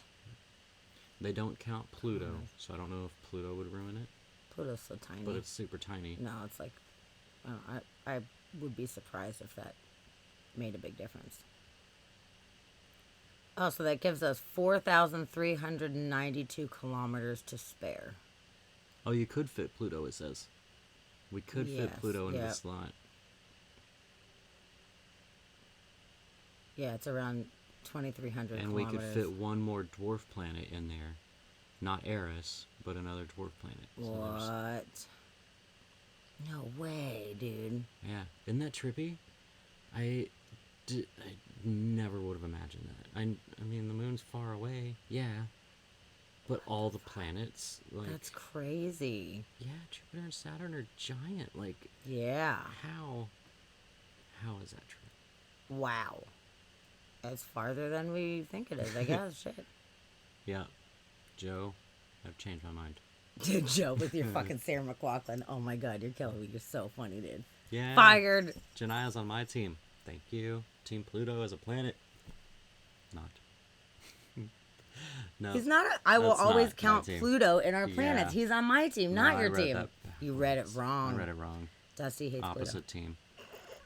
Sorry. Opposite team. I got excited for a second, and then I know. That's okay. I lied. That's okay. I will We're not on the same team. Not hold it against you. You're but on her team. So I understand. Like, I completely understand why they reclassified it. I get it. They found so many more objects of similar Pluto size, so you would have to account for all of them and put them all in. I totally understand that. And it is a dwarf planet as compared to the other planets. But I do feel that it should remain a planet in the solar system, especially the fact that it represents all of the other bodies. Because it is not just like an icy fucking like oblong shaped rock, It's not just an asteroid floating around. But neither are the ones further out than it. Correct. But I feel like Pluto is like, okay, we all know, okay, all these planets, and we have Pluto, and considering there's all these other planets that have similar statue, I feel like it gives it like a substantial enough hold where you're like, okay, Pluto is part of it, but we also are recognizing that there are all of these other planets as well that are similar in size and shape too. Like so representative. That's what I feel like they were doing though. Like they were nice and they gave it dwarf planet status. They didn't say it's not a planet, it's just a new planet category. I know. Dwarf planet. So like it's not that it's not a planet, but when you're looking at your planets, these are your planets. If you want to count dwarf planets, we have to add a whole bunch of other things into our solar system. For so sure. If we're gonna but do if that, Pluto's like the like the representative for the team, you know? Like you've got this, like, the team leader is Pluto, you know? So not only do we realize that we have all these major planets, but we're also recognizing that we do have a lot of dwarf planets as well that are in farther out orbits. So that's like here in Seattle with the 12th man on the football team. Like the 12th man, like, it's all of the population. Like, you're counting everyone else is on the team now, so now all of Seattle is on the football team.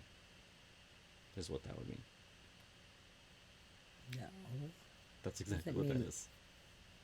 If you're counting Pluto in as a planet, you have to count all of the 12th men as part of the team. So we now have a team that's got like a million. But it's the and a half dwarf people. planet representative. Like, hey, I stand here to let you guys understand that there's all these dwarf planets. That's You what know, I call like, the I 12th think man, but the 12th man is not on the team. 12th man represents all the population. I hate dwarf sports, so planet. I hate this analogy. I do too. I don't like sports, but it's the same thing. Pluto's the 12th man. Like, yeah, basically. I don't know. I feel like it's good because, especially teaching kids, young kids and stuff, about, hey, these are the planets that we have. I feel like it's good to have Pluto there as that visual representation. Like, okay, here's all the main planets, and we have Pluto, and Pluto is a member of this other category, but it's also a member of the solar system because they all officially count as planets in the solar system, but we don't necessarily need to make names and try to teach kids 17,000 names, you know? But I think that it brings awareness to the existence of the dwarf planets within our solar system. That's the best way to say it. You should definitely be teaching them and talking about them, yes. But as far as if it's on a test, name all the planets, you can't put Pluto in that. Because you'd have to put so many other things in there. And then if you're talking about everything that's included in our solar system, there's so many asteroids and all the asteroid belts. There's so many things that are beyond Pluto that are out there, that are floating around, that are larger than Pluto and rounder than Pluto. You can't do that. So yes, teach about it. Be like, this is Pluto. Like, it's a dwarf planet, just like these dwarf planets. But if you're naming... see what you're saying, but I do think that Pluto being the team leader, I think, is fair. I see what you're saying. You can be the team leader of the dwarf planets. But still have it be considered. Dwarf planet coach. Yeah. So it's like, let's talk about the planets in our solar system. These are the major ones. And then Pluto used to be considered, but now we understand there's a lot more. So he's still on the team. He is just also representative of a different team. Yeah. So, just saying. Steve, good night to you. Thanks for Good hanging night, out with us. Steve. Fargles, hi. What's up? Pluto's for babies. Oh yeah, Fargo's hi. Yes. Hi. How's it going? Pluto's for babies. Nice to have It's a you. planet for ants. No, I completely understand. Okay, Blue Realm says other confirmed dwarf planets in the Kuiper Belt region include Pluto, Eris, Haumea, Makemake, several other objects in the distant realm, including Sedna, Quaonar, and 2017 OR10 probably meet the dwarf planet criteria as well. Okay, that's good. That's very, very specific. I like it. There you go. Now it's good. Bringing awareness to the dwarf planets. It's just really neat. Like, I'm glad that we've been able to see so much more and understand more. And we do have to adjust as we learn more things. But I feel like it's easy for the dwarf planets to kind of get lost in the shuffle when, we're teaching kids about planets and they're like, there's this many planets, It's like, I feel like it is important to at least acknowledge that. And I feel like if it's not one of the main planets, I feel like that could be lost a little bit and not really brought to the surface. So when you have Pluto, you're like, hey, Pluto, here's the deal. We didn't know as much before, but look at all this cool science. We've learned so much. And now we understand that this is part of a different team as well. I think it just means we have to teach more. Now we have to teach planets and dwarf planets. Now we're going to talk about more things in our solar system. It's not just these. I think we should. Oh, thank you. I'm glad that you like our stream. Yeah, thanks, Margo. Appreciate that. Yeah, thank you for finding us. Are you leaving? Were you appreciate saying good night because you're leaving now? No, I You think I just said came- hope we're having a good night. And Oh, we are totally having a good night. a good night. I'm having an awesome night. I'm having so much fun. Gotcha. I thought it was like, have a good night. Which would have been fine. Hi, if bye. We must exit, but No. we're happy to have you. Yeah. Yeah, we're doing weird news tonight, so we're talking about bizarre things. And And we just learned that all the planets can fit between Earth and the Moon. totally weird. Confirmed. Confirmed real. Didn't know that. Super weird, dude. That's super, super, super weird. Oh, Janiyah, we actually covered that last week on the yeah. podcast. We The talked about that. sinkhole with the ancient forest in it. That's awesome. Trippy. Yeah. They're dwarf planets is their official name. Yeah, they're officially dwarf planets. It's the dwarf planets. Yeah. But yeah, we just talked about that sinkhole. Oh, it's trippy. The big sinkhole. Yes, that was so cool. With these And giant apparently trees in it. not rare in that region. Yeah, that whole Have a whole bunch out there. That's so cool. Crazy. I know. I thought that was a really neat story. Yeah. All right. Well, we have some Guinness World Records. Oh, do we? Oh, yes, we do. Let me see if there's anything besides the Guinness World Record before Oh, we I get have to there. send you mine. Oh, actually, yes, we've got quite a few of them. Okay. We're going to start. We're getting into world records. Yep, we're going into the world records. And there's quite a few silly ones today. But I have a question for the chat. So, an Italian man broke the Guinness World Record because of his Pepsi can collection. Okay. Thank you so much for giving that sub to Janiyah. You're Aw, awesome. thanks, Oh, Alf. thank you. Hooray. Yay. Welcome to the family, Janiyah, officially. Welcome to the family. Okay, so this Italian man who collects different Pepsi cans, okay? You must keep in mind they are all different. Okay. How many cans do you think that this guy has in his collection that are verified as different cans? I would love to hear chat's guesses. 28,000. Okay. That's where I'm at. Wow, that's a lot. That's a lot of cans. cans. Holy shit. I mean, there was the chick that had all like the chapsticks or whatever. She had a lot. Yeah, Fargo's got 37,000. Okay. I feel like there's probably a lot. There was a Coke can collector. How many did that guy have? Oh, I don't remember, but He that was had- crazy He collection. had an insane amount. So yeah, I'm going 28K. Okay. See if anyone else has any guesses in here. Yeah. Give everybody a moment to cast their votes. How many Pepsi cans? 275K. Alf says. That's a lot of cans. But keep in mind, all different Pepsi versions. And this guy started collecting cans in 1989 after becoming enamored with the Back to the Future trilogy.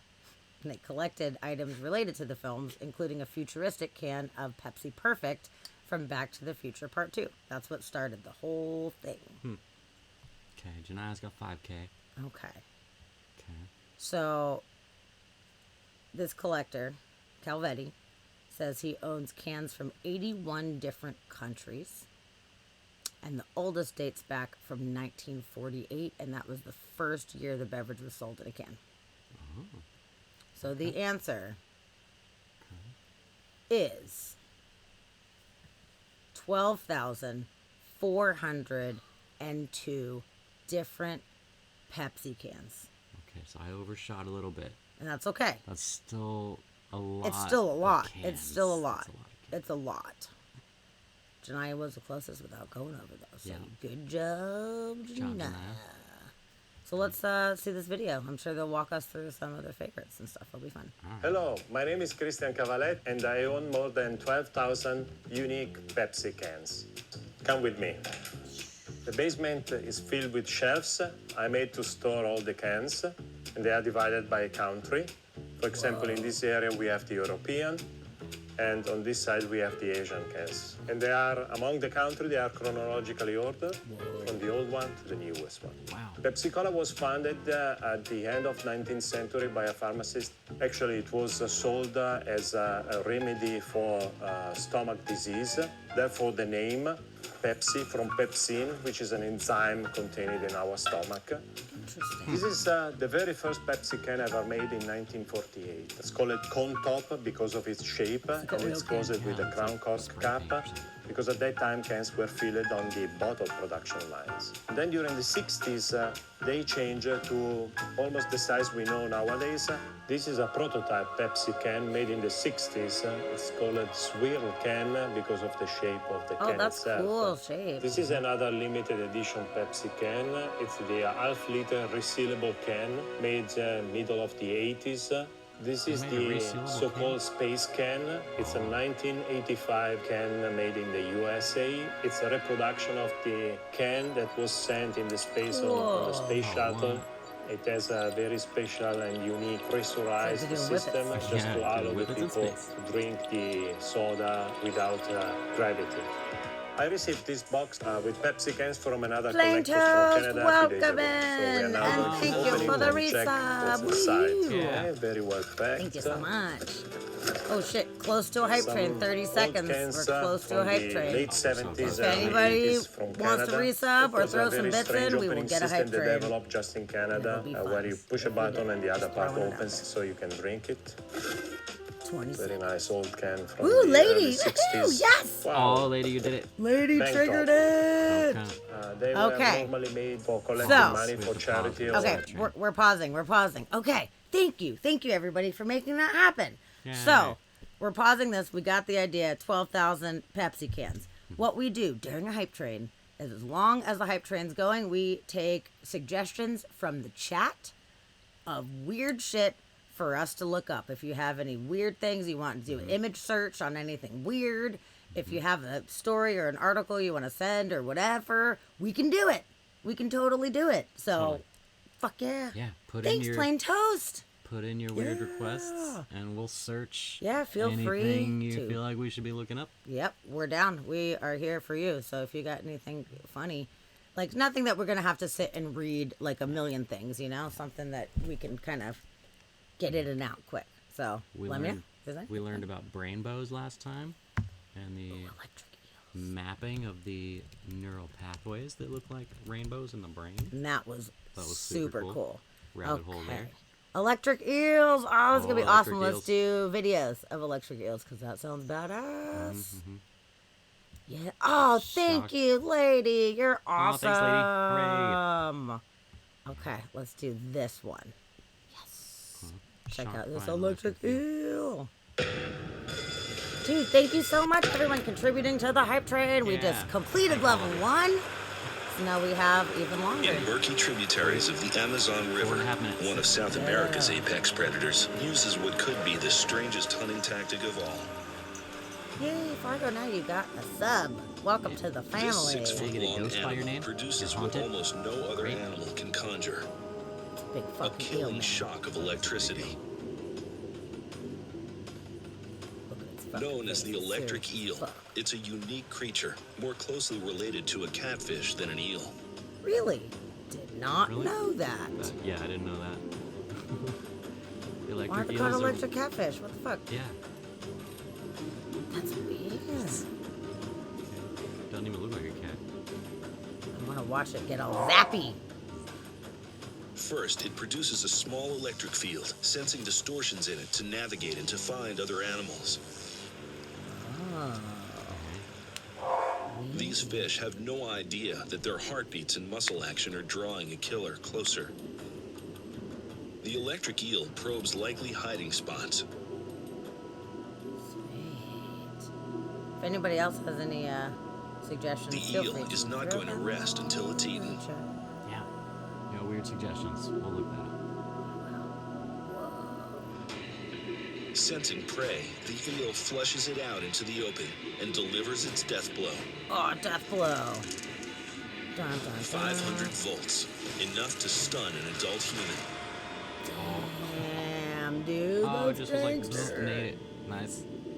You have a piranha? Dude, that's so fucking weird that you said that because I was thinking if somebody didn't have a suggestion, I was going to type in piranha. I swear I was totally going to put piranha in there. That's so funny. Well, what's a Congo bitcher? We're going to find out. We're going to find out what a bitcher is. Okay, we're going to do that right now. Okay. That eel shocked the hell out of me. Congo bitcher. The Congo bitcher. Well, piranhas are one of my spirit animals. So that's awesome. You have one. I love it. Okay. Let's see. Whoa, that's a weird looking fish. This is the bitcher? Yeah. Whoa. Amazonian otter. What a weird. That's a weird Okay, we got 2 minutes left on level 2. 2 minutes. 2 minutes running. My piranha's name is Kathy. That's awesome, Kathy. I love that. I like that. Okay. Dude, that is a really weird, thing. They breathe air. Whoa, dude. Really? That is a very bizarre creature. You're blowing me around right now. I didn't know this was a thing. No, I'm glad that you told us though. It looks like it's got super thick skin. Whoa, that big fucking mouth. Oh, we got a new follower. Sweet, Buck Tillman, welcome. Sweet. Thank Hey, you Buck. for following. Hutu or Tutsis? That is a really dark question. That's a dark question. Fuck. That's an interesting thing to just pop in and ask. Yeah. I would not be able to answer that properly without a little more research to make sure that I am choosing properly. Either way, I don't want to be manager of a hotel. Yes. That's Also, all I know. Also about true. That. Okay, killer otters Killer otters. eating alligator, says Blue Realms. Okay.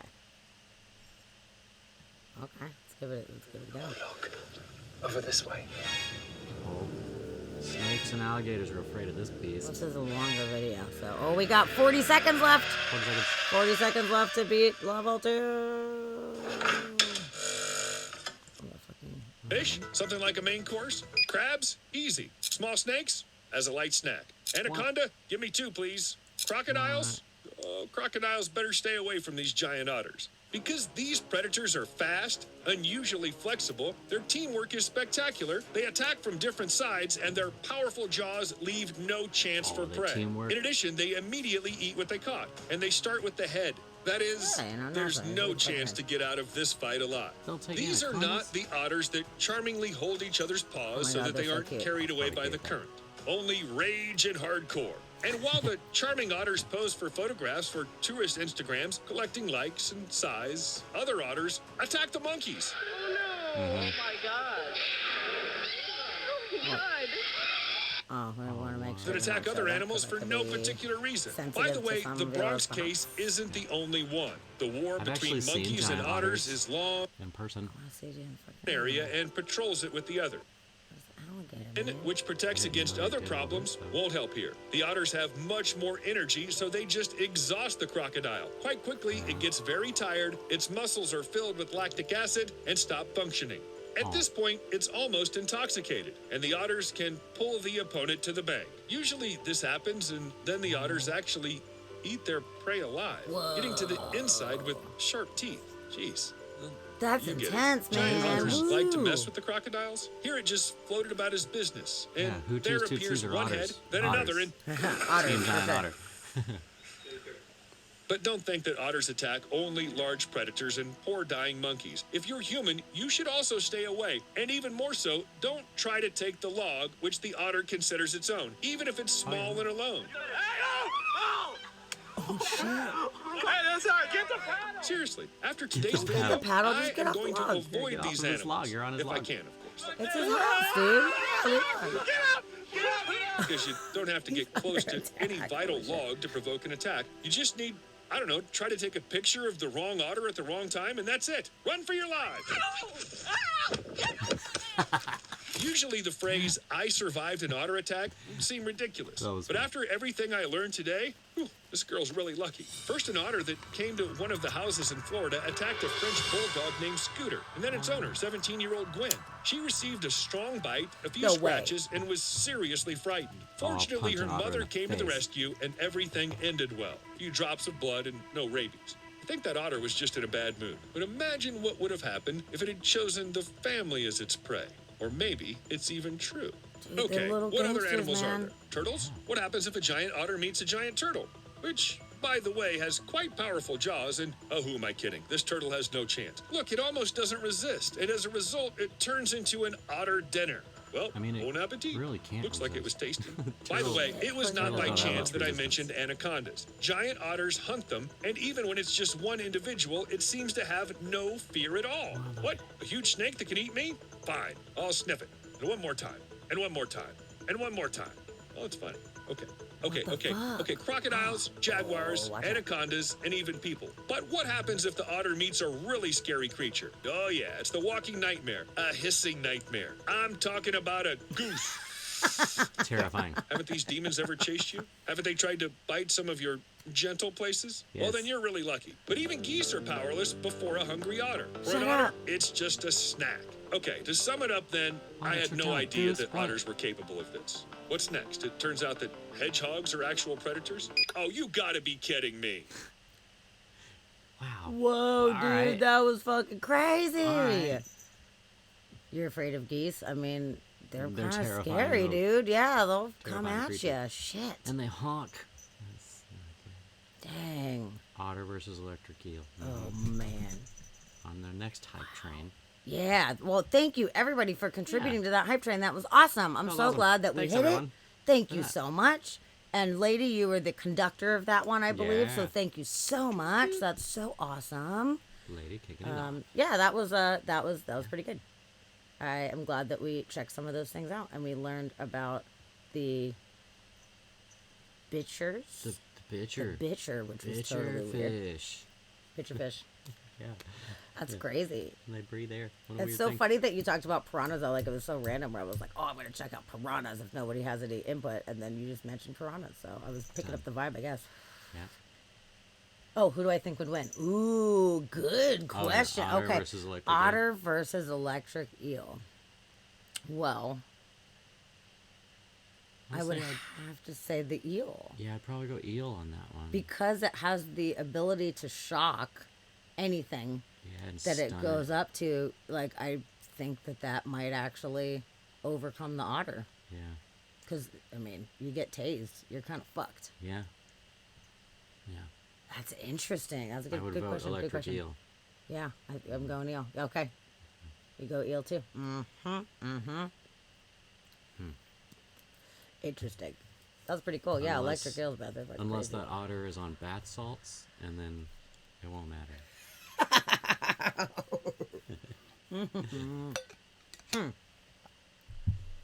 Well, Wow, that was pretty fun. That was fun. That was a good one. That was super good. That was good. I like the hype trains. I think it's fun where people get to throw their 2 cents in, and we see what happens. Yeah, we It's always good. learn weird things. I know. Yeah, you Weird never know things. what's coming up. It's pretty awesome. Hmm. Well, cool. Back to the weird news. So yeah, 12,000 Pepsi can won the record for that, and he had already had the largest collection at 4,391. So Oh. he tripled it. Wow, really? Okay. Tripled it. That's a feat. Good job. What'd you send over, Alf? I saw there is a link. I don't know. We're not in the hype train. I don't know. But since it's you and you're sending us delicious sauce. Guar rails against Dave Grohl. What? Okay. Okay, we're definitely doing that. Send that to me. Okay. Okay. Random as hell, but Yeah, I'll give you a pass on that one because that sounds fucking amazing. So we're gonna do it. you had me. At Normally we just don't take suggestions throughout, but that's too good to pass up. So don't even worry. I hope there's not. If there's Guar music on it, they're gonna flag us. So we're gonna have to fucking. That sucks balls. But we're gonna show it though. But it's a dinosaur. Hell yeah! Mm-hmm. What the hell? God, I wish I could play this music right now. It's so badass, I'm sure. I guess remember the 1993 event, which featured a brush with Michael Jackson. They nominated us for a Grammy, and then they didn't even want us to come to the damn party. We showed up anyway, hung around until Michael Jackson was done, and then beat it before Billy Ray Cyrus hit the stage. I mean, beat it. I could go on and on. We were posing for some stupid photograph with Michael Green, the president of NARIS at the time, and the LA Times had asked me, they said, Oderus, what do you think about being nominated for a Grammy? And I replied, quite honestly, it means nothing to me. It is a meaningless accolade bestowed upon Guar by a retarded child.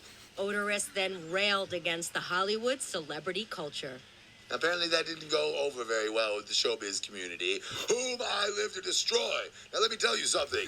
Those celebrities giving each other awards is the last thing they need. Heaping gift bags with $50,000 watches inside of them. The privileged elites of your society heaping prizes and praises and meaningless awards. What about an award for that girl who's working 60 hours a week? Hell so yeah. she can feed her 2 kids because her husband is overseas fighting your freaking war so you guys can have your gas guzzling. Sorry, I get a little worked up about that. Lastly, he wasn't too thrilled with the way Dave Grohl of Foo Fighters and the Grammys are in bed together. And then Dave Grohl gets up there on the Grammys. He's like, yeah, I'm Dave Grohl. Oh, God, please let me suck some more corporate I got some more in my mouth. Come, quick, let's get some more on stage for Dave Grohl to suck. He's not sucking enough. We think he can suck some more. Get Billy Joe from Green Day over here. Let him suck some too. Like, okay, bring him in, guys, bring him in. Still, there wasn't enough for Dave Grohl to suck.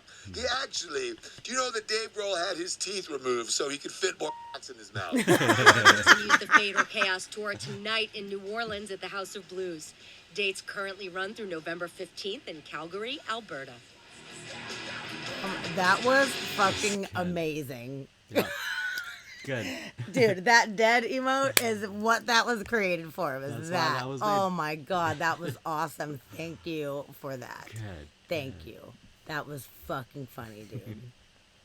And you know what? He's not wrong. Oh, Dave Grohl loved it and is a huge fan. That's awesome. I was wondering if he's like, oh man. But that's cool. I'm glad that he was a good sport about that because that's pretty funny, dude. Yeah. Oh man. Oh, good one, good one. Love it. Good. Thanks, Joe. Yes, that was amazing. Or that was Alf. Sorry. Yeah, not yeah. Joe. That was Alf. Yep. Thanks, Alf. He actually responded on stage. Oh man. That's pretty fucking funny. But I like how he's like, it's fucking bullshit. Like, all those awards is bullshit. Like, what about the awards for the people actually fucking killing it, you know? Mm-hmm. But, you know, I do see the value of awards for people that work really hard and have cool things, you know, to show for it. Like, that's cool. But that's a good, valid point. You know, I wouldn't live my life around just trying to get awards. Like, that's not me. But, okay. All right, Janaya. We'll be here. Okay. We'll wait. We'll hold the fort down. Okay, so back to some weird news. We've got another Guinness World Record, and this is kind of awesome. This cute little old lady has been a flight attendant forever, and she is 86 and was named the world's longest serving flight attendant. Wow, no way, really? 86 years old. And she has never left. She has been doing it consistently for how many years? 65 years. Wow. 65 fucking years. Oh, Betty Nash. Look how cute she is. Betty Nash. This is her when she was a young lady. And this is her today. She's so cute. Oh, that's cool. You knew Dave for 30 plus years. That's pretty awesome, dude. So yeah, 65 years, man.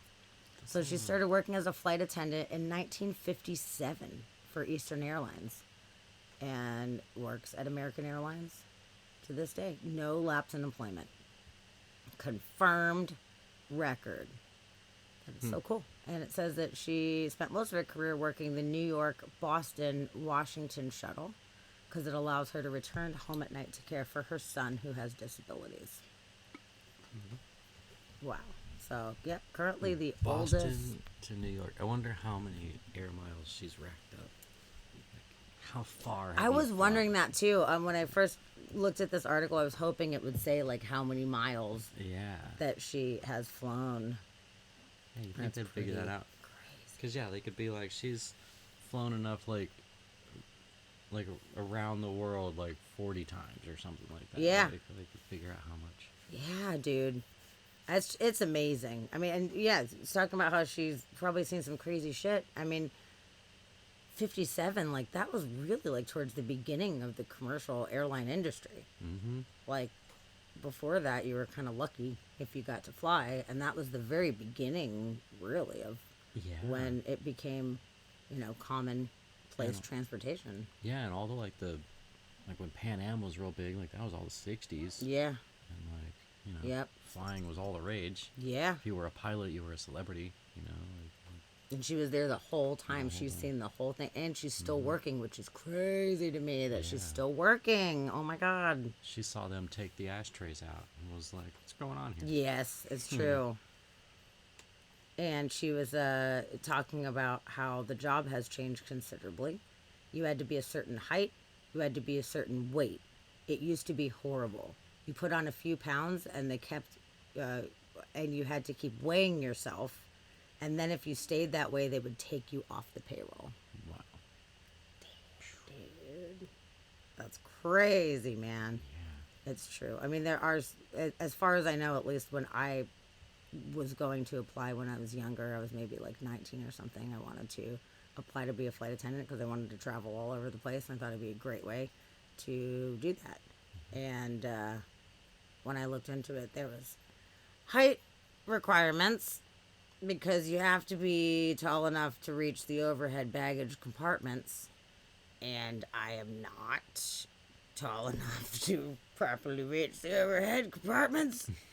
I am 4'11", and I don't remember what it was at the time, and it wasn't like that tall. I think it was like 5'4" or something like that. Like, you didn't have to be tall. You just had to be like normal person size. You just had to be able to reach the thing. And I was like, God damn it. So it was before the internet, so it wasn't easy to just look up the requirements of everybody, like now it would be a lot easier to take 5 minutes and you could like know who you could apply for, but at the time it was not as easy to find that out. So I don't remember what I did, if I had talked to someone else that was a flight attendant or if I had called. I don't remember. It was like fucking bazillion years ago.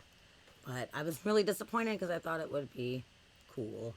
But honestly, with my hair the way it is now, like I've looked into it before I had my hair like this, but I probably would have had to stay more normal looking if I wanted to do that job, and I probably wouldn't have even lasted fucking 5 minutes anyway. Yeah.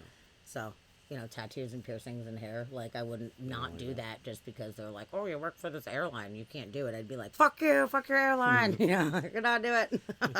Could not do it.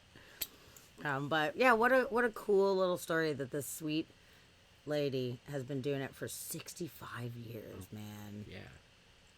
Yeah, the drunk businessman, that's true. People being way more misogynistic, and they had to look very like put together, and they had to wear dresses and all this thing, and like it could be a little inviting for some creepy folks. Oh yeah, I bet she's had drunk businessmen pinch her ass so many times. Oh man, that would suck. Yeah, definitely. And you have to smile the whole time. You got to be nice and smile. Like that'd be. Smile as I'm knocking out somebody's teeth. I was gonna say I would be smiling with my fist in somebody's face, Definitely. Oh, thank I'd you. be altering their smile. Yep. But especially for women back in those days, like jobs were not as easy to come by, which is just crazy to think about that. It's crazy to think that that's really how it was. Like, it was very limited things that women were even able to do. So you were lucky if you had that job, which is how they got away with doing that shit, you know? Like, oh, you're lucky to have this job, so you better let people grab your ass and, you're just gonna go be a secretary if not. Crazy. Good night, Mama. Oh, Sweet good night. dreams to you. Good night to you. Paradia. Thanks for hanging out. I'm glad you came and hung out with us. Did you ever pop up on our list? No, it's so weird.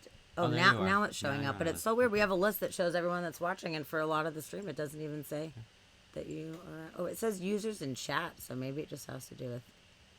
I don't know. That's weird. Don't know, but I'm very glad it's that supposed you to be came in everybody. and checked out. Yeah. Our show tonight. Thank you so much. Yeah, thanks for coming in. All right, Guinness World Records. This is pretty cute. 433 couples share spaghetti strands to break the Guinness World Record. Aww. Like the movie. What's the movie again? Lady and the Tramp. Yes. I couldn't remember the name. So I just said the movie. And thank you for filling that in. Like that one movie with One the movie with the animals, the dogs. Oh. Yeah. So that's a random one. Like, I really wonder, how do people come up with this shit? How do they decide to do some of these absolutely ridiculous world records? It's so bizarre that they would be like, okay, this is what we're going to do. We're going to do Lady and the Tramp spaghetti thing, the Italian kiss. What? But 433 couples, so that's 866 people that were gathered in one space, and they had to eat a single strand of spaghetti at that time, and it was in 30 seconds. They Each called it an strand. Italian kiss. Yes. Which is interesting. I've never heard that. Me neither. Guinness rules required the strand of spaghetti to not break between the participants until their lips touched, and each strand of spaghetti had to be consumed within 30 seconds. Boom. Okay. And the previous record, someone had done this before, was in Paris, and that was 125 couples. How did they verify that none of the spaghetti strands broke? That's a lot of people to be watching at the same time. And I know like Guinness is all hardcore with their record keeping. Right, Like, you're right. maybe they filmed everybody and then like went back and watched the video. I don't know. Good one. I wonder if it was filmed, if they had Maybe. cameras on everybody. I don't know. I don't know. That's a weird one. But I thought it was really cute. That's a cute one. Yeah, that's fun. I like that. And in 30 seconds. 30 seconds. Okay. Do it. Smooch, smooch, smooch. Why? Why is it gonna be 30 seconds? If it took you a minute and a half to do it, why does it matter? It's Our they make spaghetti the strand rules, was you know. long. I don't know. I don't know. They make the Took me rules, forever. and you have to adhere by the rules. I got 2 boxes of spaghetti. Let's break the record. All right. We need a bunch of people. That's really funny. Oh man, I really want to do a record. I mean, since we cover Guinness World Records all the time, we've been talking forever about coming up with something. One of these just silly ass things. Like, I don't want to have to get 8,000 people together, but like something random that we could do. You should do the one I just sent you. Look at the one I sent. Yeah? Yeah. The lady. Okay. I feel like we could do this one. Okay. Let's see. I don't know what's about to happen, but we'll see.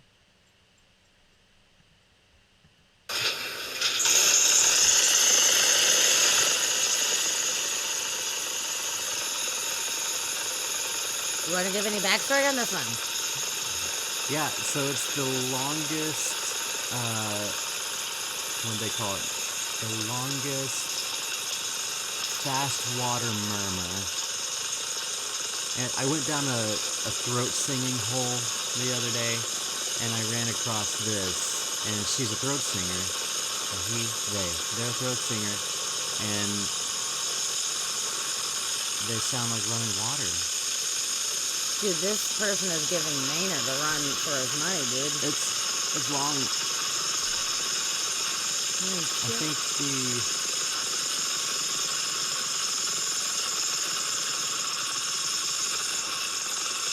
This is crazy long.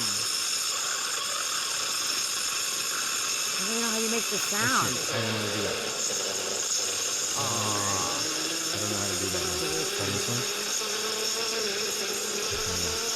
I didn't mean to do that.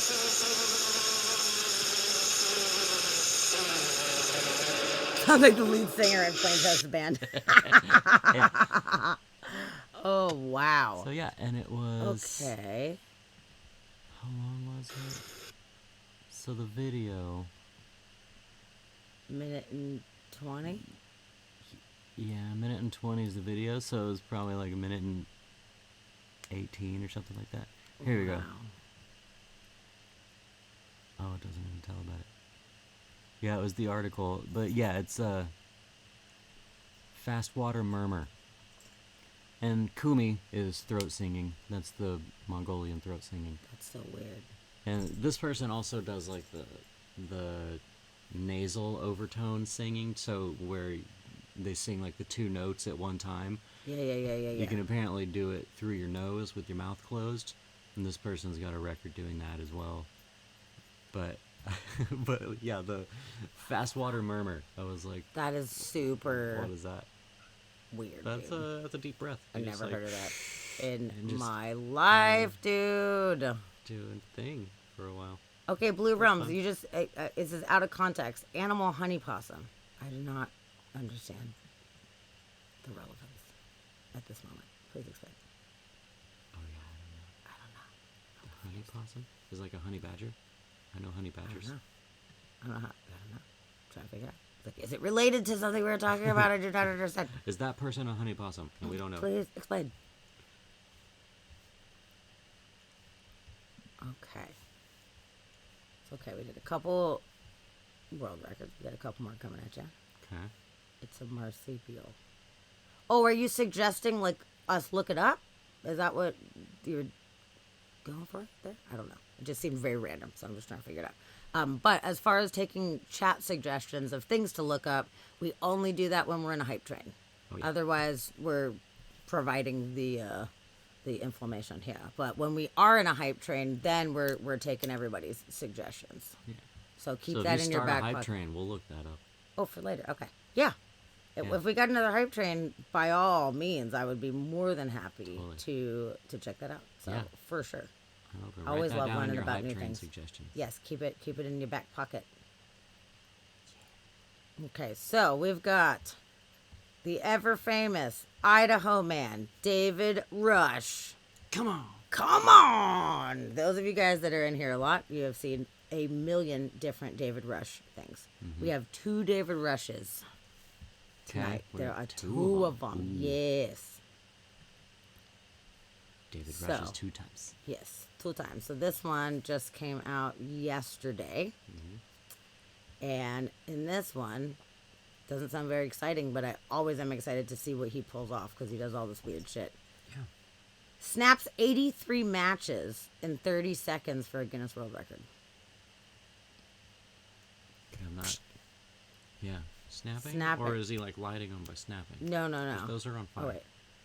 Yeah, so it said that they used them and then made a flame snake or something with clay afterwards with his kid.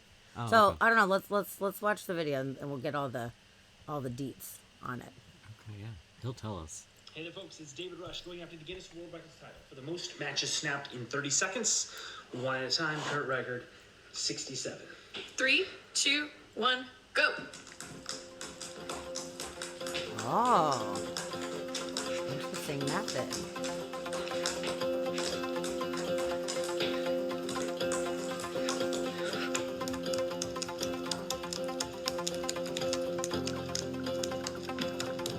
Okay, it looks like he's doing the 3-finger thing. The thing is, they have to be completely separated for it to count. So not all of them are going to count.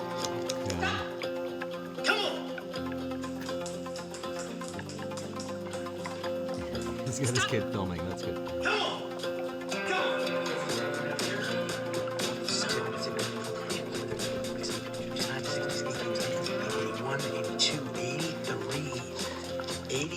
Come on!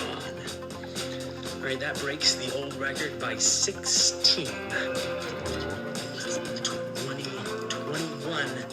snapped, but not completely broken into. Come on. That's a really interesting method that he has there. Yeah, at the end, he like. He should do a new record where he breaks them while they're lit. That would be interesting. All right, Jeremy, Peter, what do we have here? Oh, we got a match snake. Hooray! It's got a little happy face on it. That's fun. Sweet. That's cute. That's fun. I made a fire snake.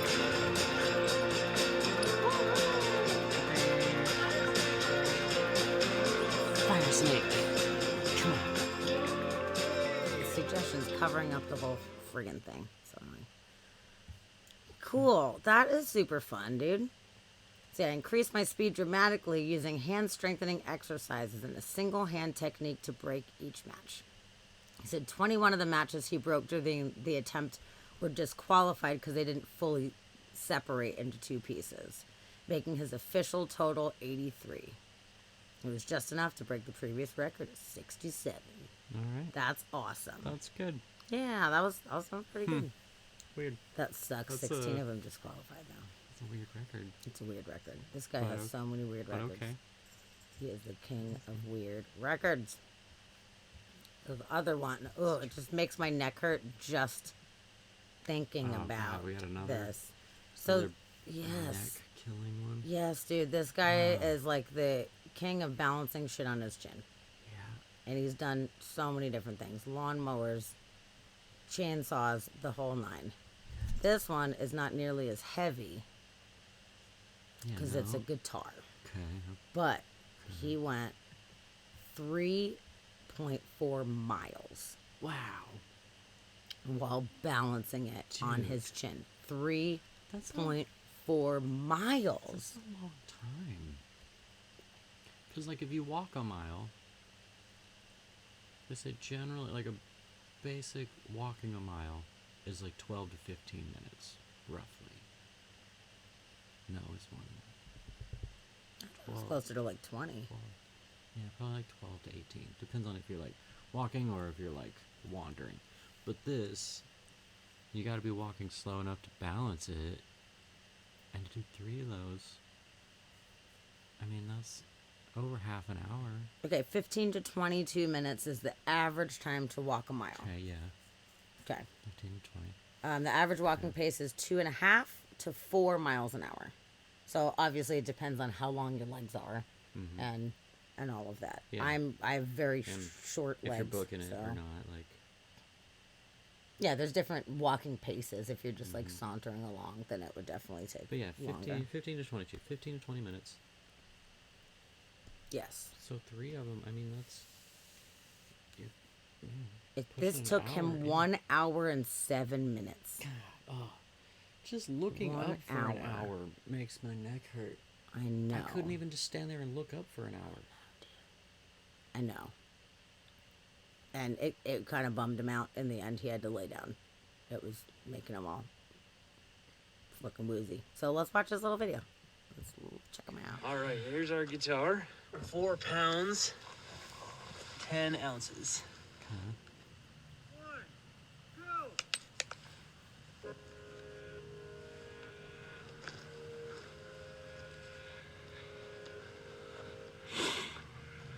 Three. Oh, wind. 5, 4. And he's doing it from the top and not even of the bottom, the wider part. It's crazy, He's dude. got the heavy part on top.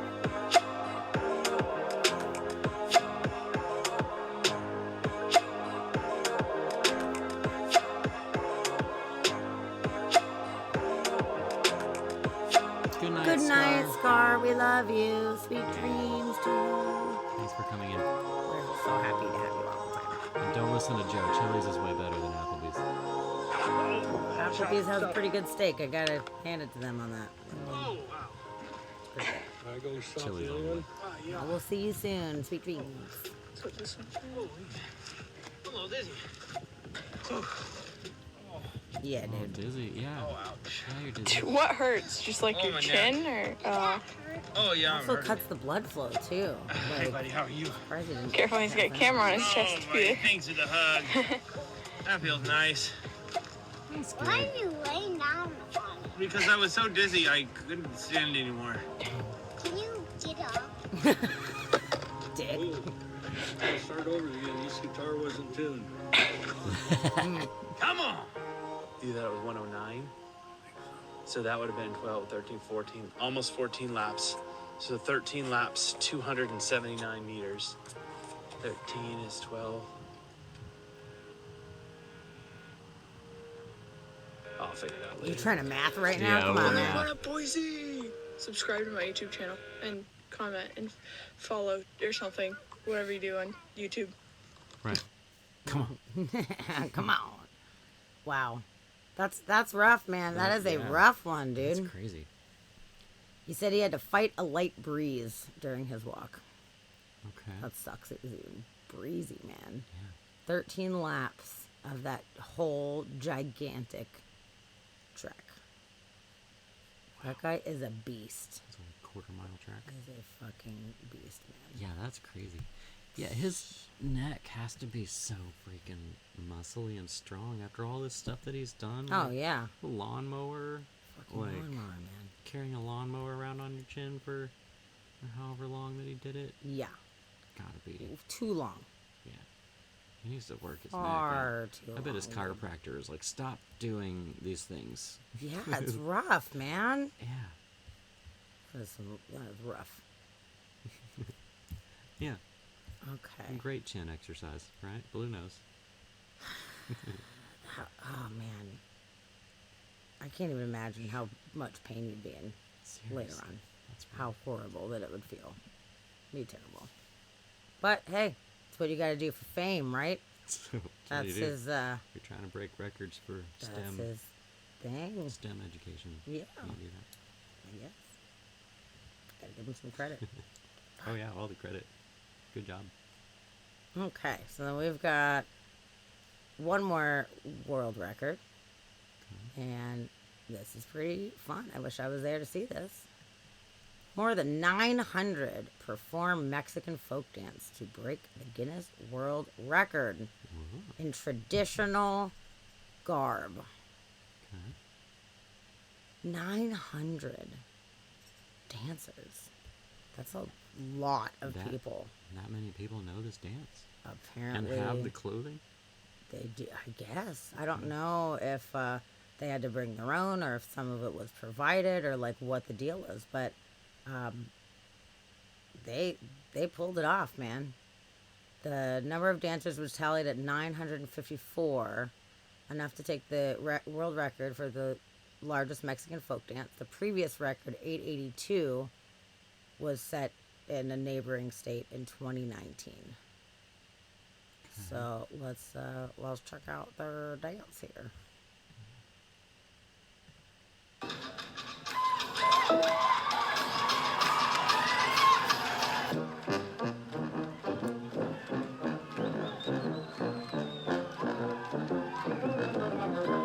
That's a fun song. Yeah, that's good. It's like all Called tuba. Juan Son de Juan Colorado. Colorado danzaron 954 personas en el primer cuadro de Morelia, con miras a obtener el récord Guinness de mayor participación en un baile folclórico mexicano.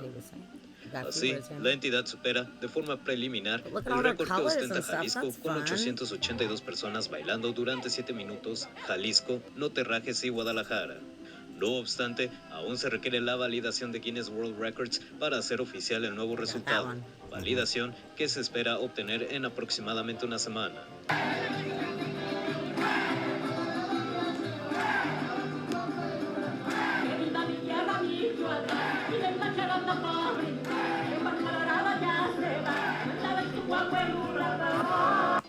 Bailarines de Morelia, Lázaro Cárdenas, Acuitzio, Villa Madero, Morelos y más municipios se congregaron sobre la avenida Madero Poniente, More than frente a la 900 Plaza de of Armas, them, man. este Oh, domingo oh, 27 de they're junio doing a partir de switch las it up, 9 horas. switcheroos.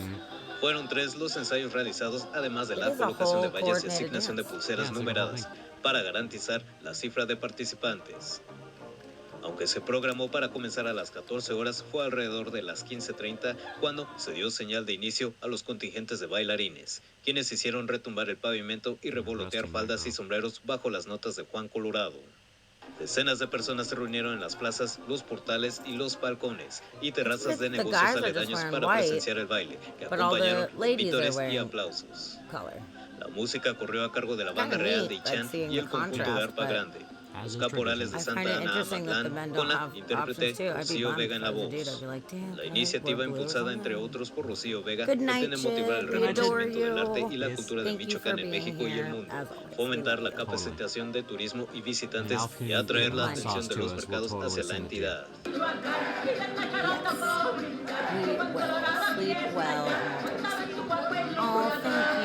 Thank you for the bits, Chin.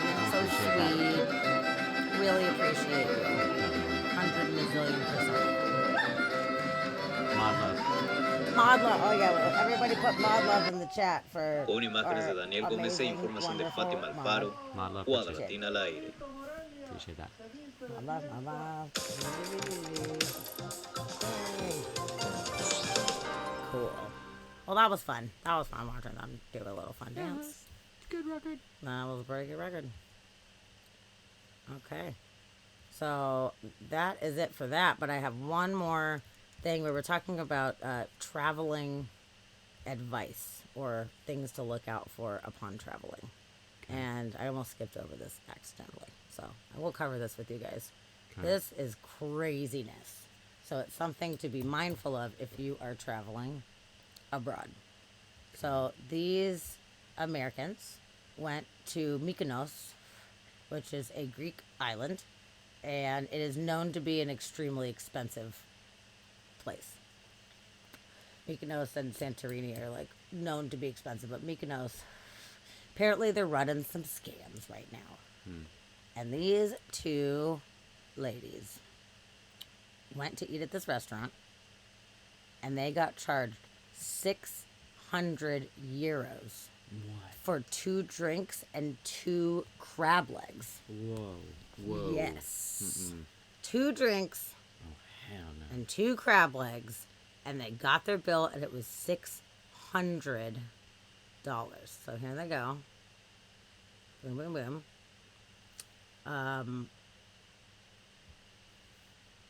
Oh, here's a little video. Maybe this will explain it, so it'll make it easier than having to go through it all. Let's check it out. And, by the way, I just want you guys to know that in Europe, it is uncustomary to tip very much. It is said, we've been out there many times, been to Greece a couple times. Nobody expects a tip out there. If you do tip, it is very kind.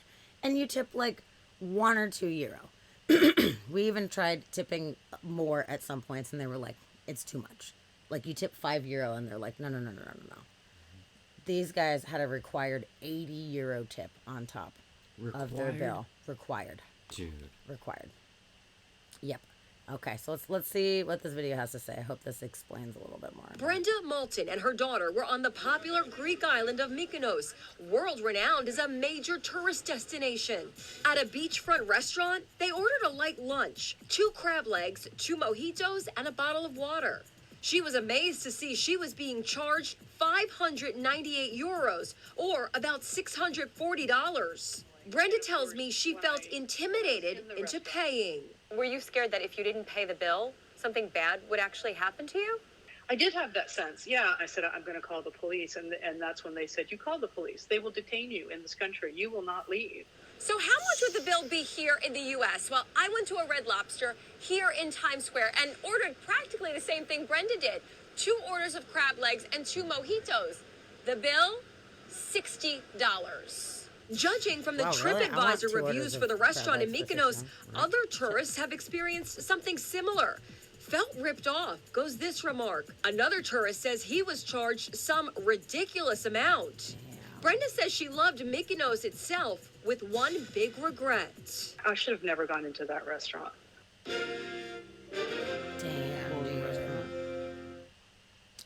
Let's Platos see. Chialos? Is that what that is? Yes. Yeah. Yep. And they were just like walking down the road and they were like shuffled in, hey, sit here, have a seat or whatever. And one plate of 2 crab legs.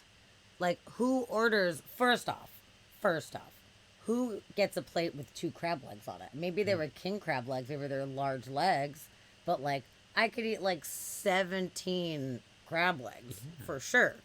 And Yeah, that's not 2. even like a full order of crab or No, and anything. that's why she was like, I ordered something similar, 2 orders. I was like, this didn't even say 2 orders. This said Yeah, 2. that's 2 crab legs. Crab, and even on the photo, did it show it?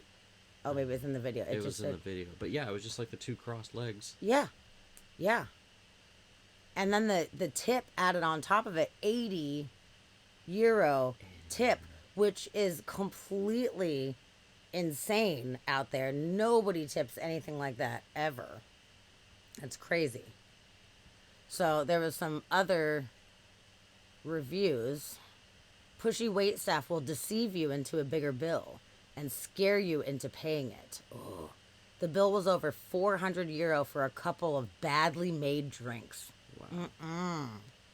Another American traveler was shocked in 2019 when he was given an €836 bill for calamari and beers at the same eatery, dude. Yo. And then, this is real bad. A U.S. tourist said she and her friends were charged $1,640 for 2 main courses, a salad, and some bread. What?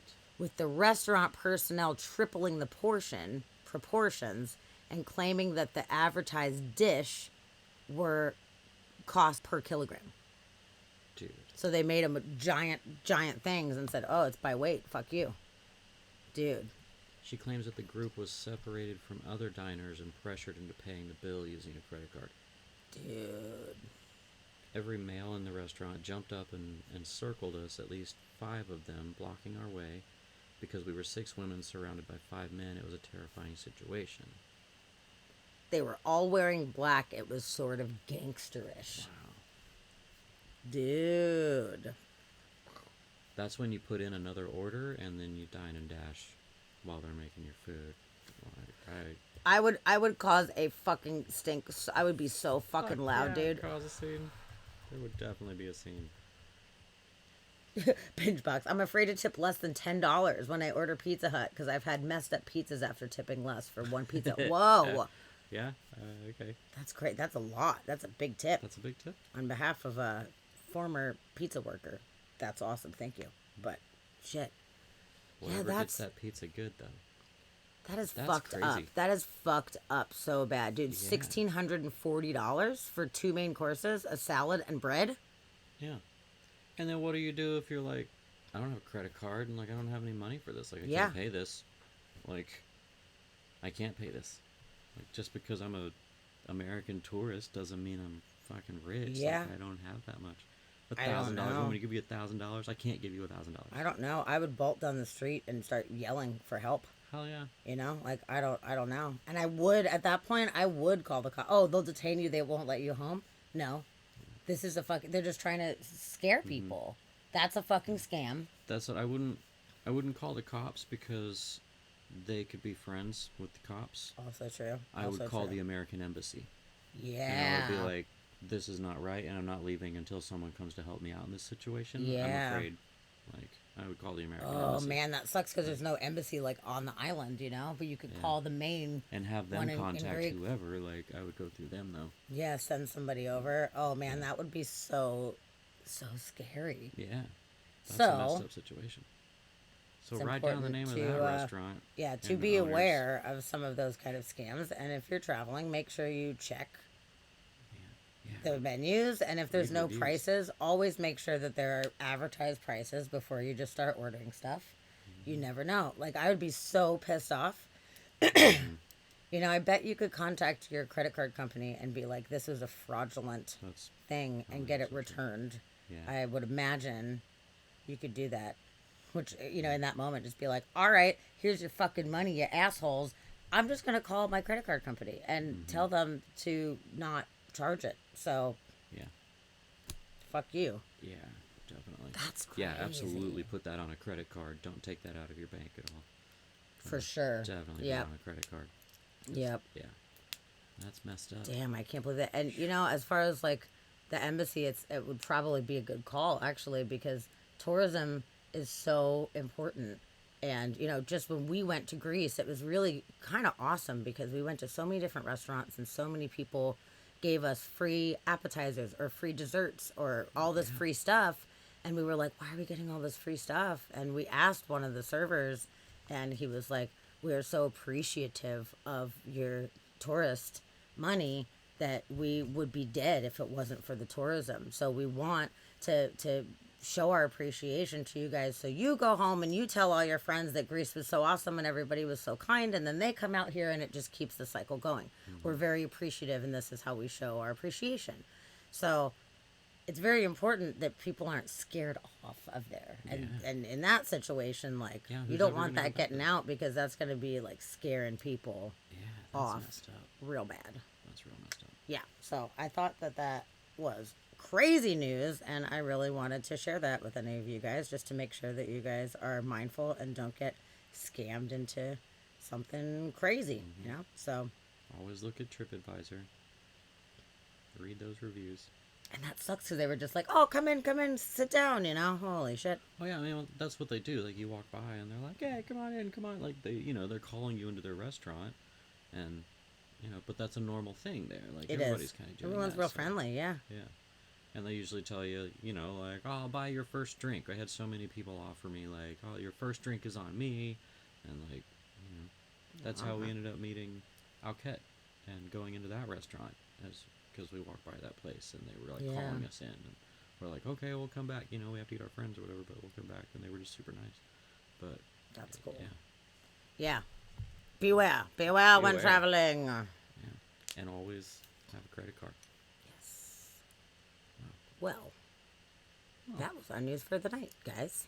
We made it through all the fun news. That's all of it. That's all the fun news. We'll be back on Monday, though, with more weird news, for sure. We will be back.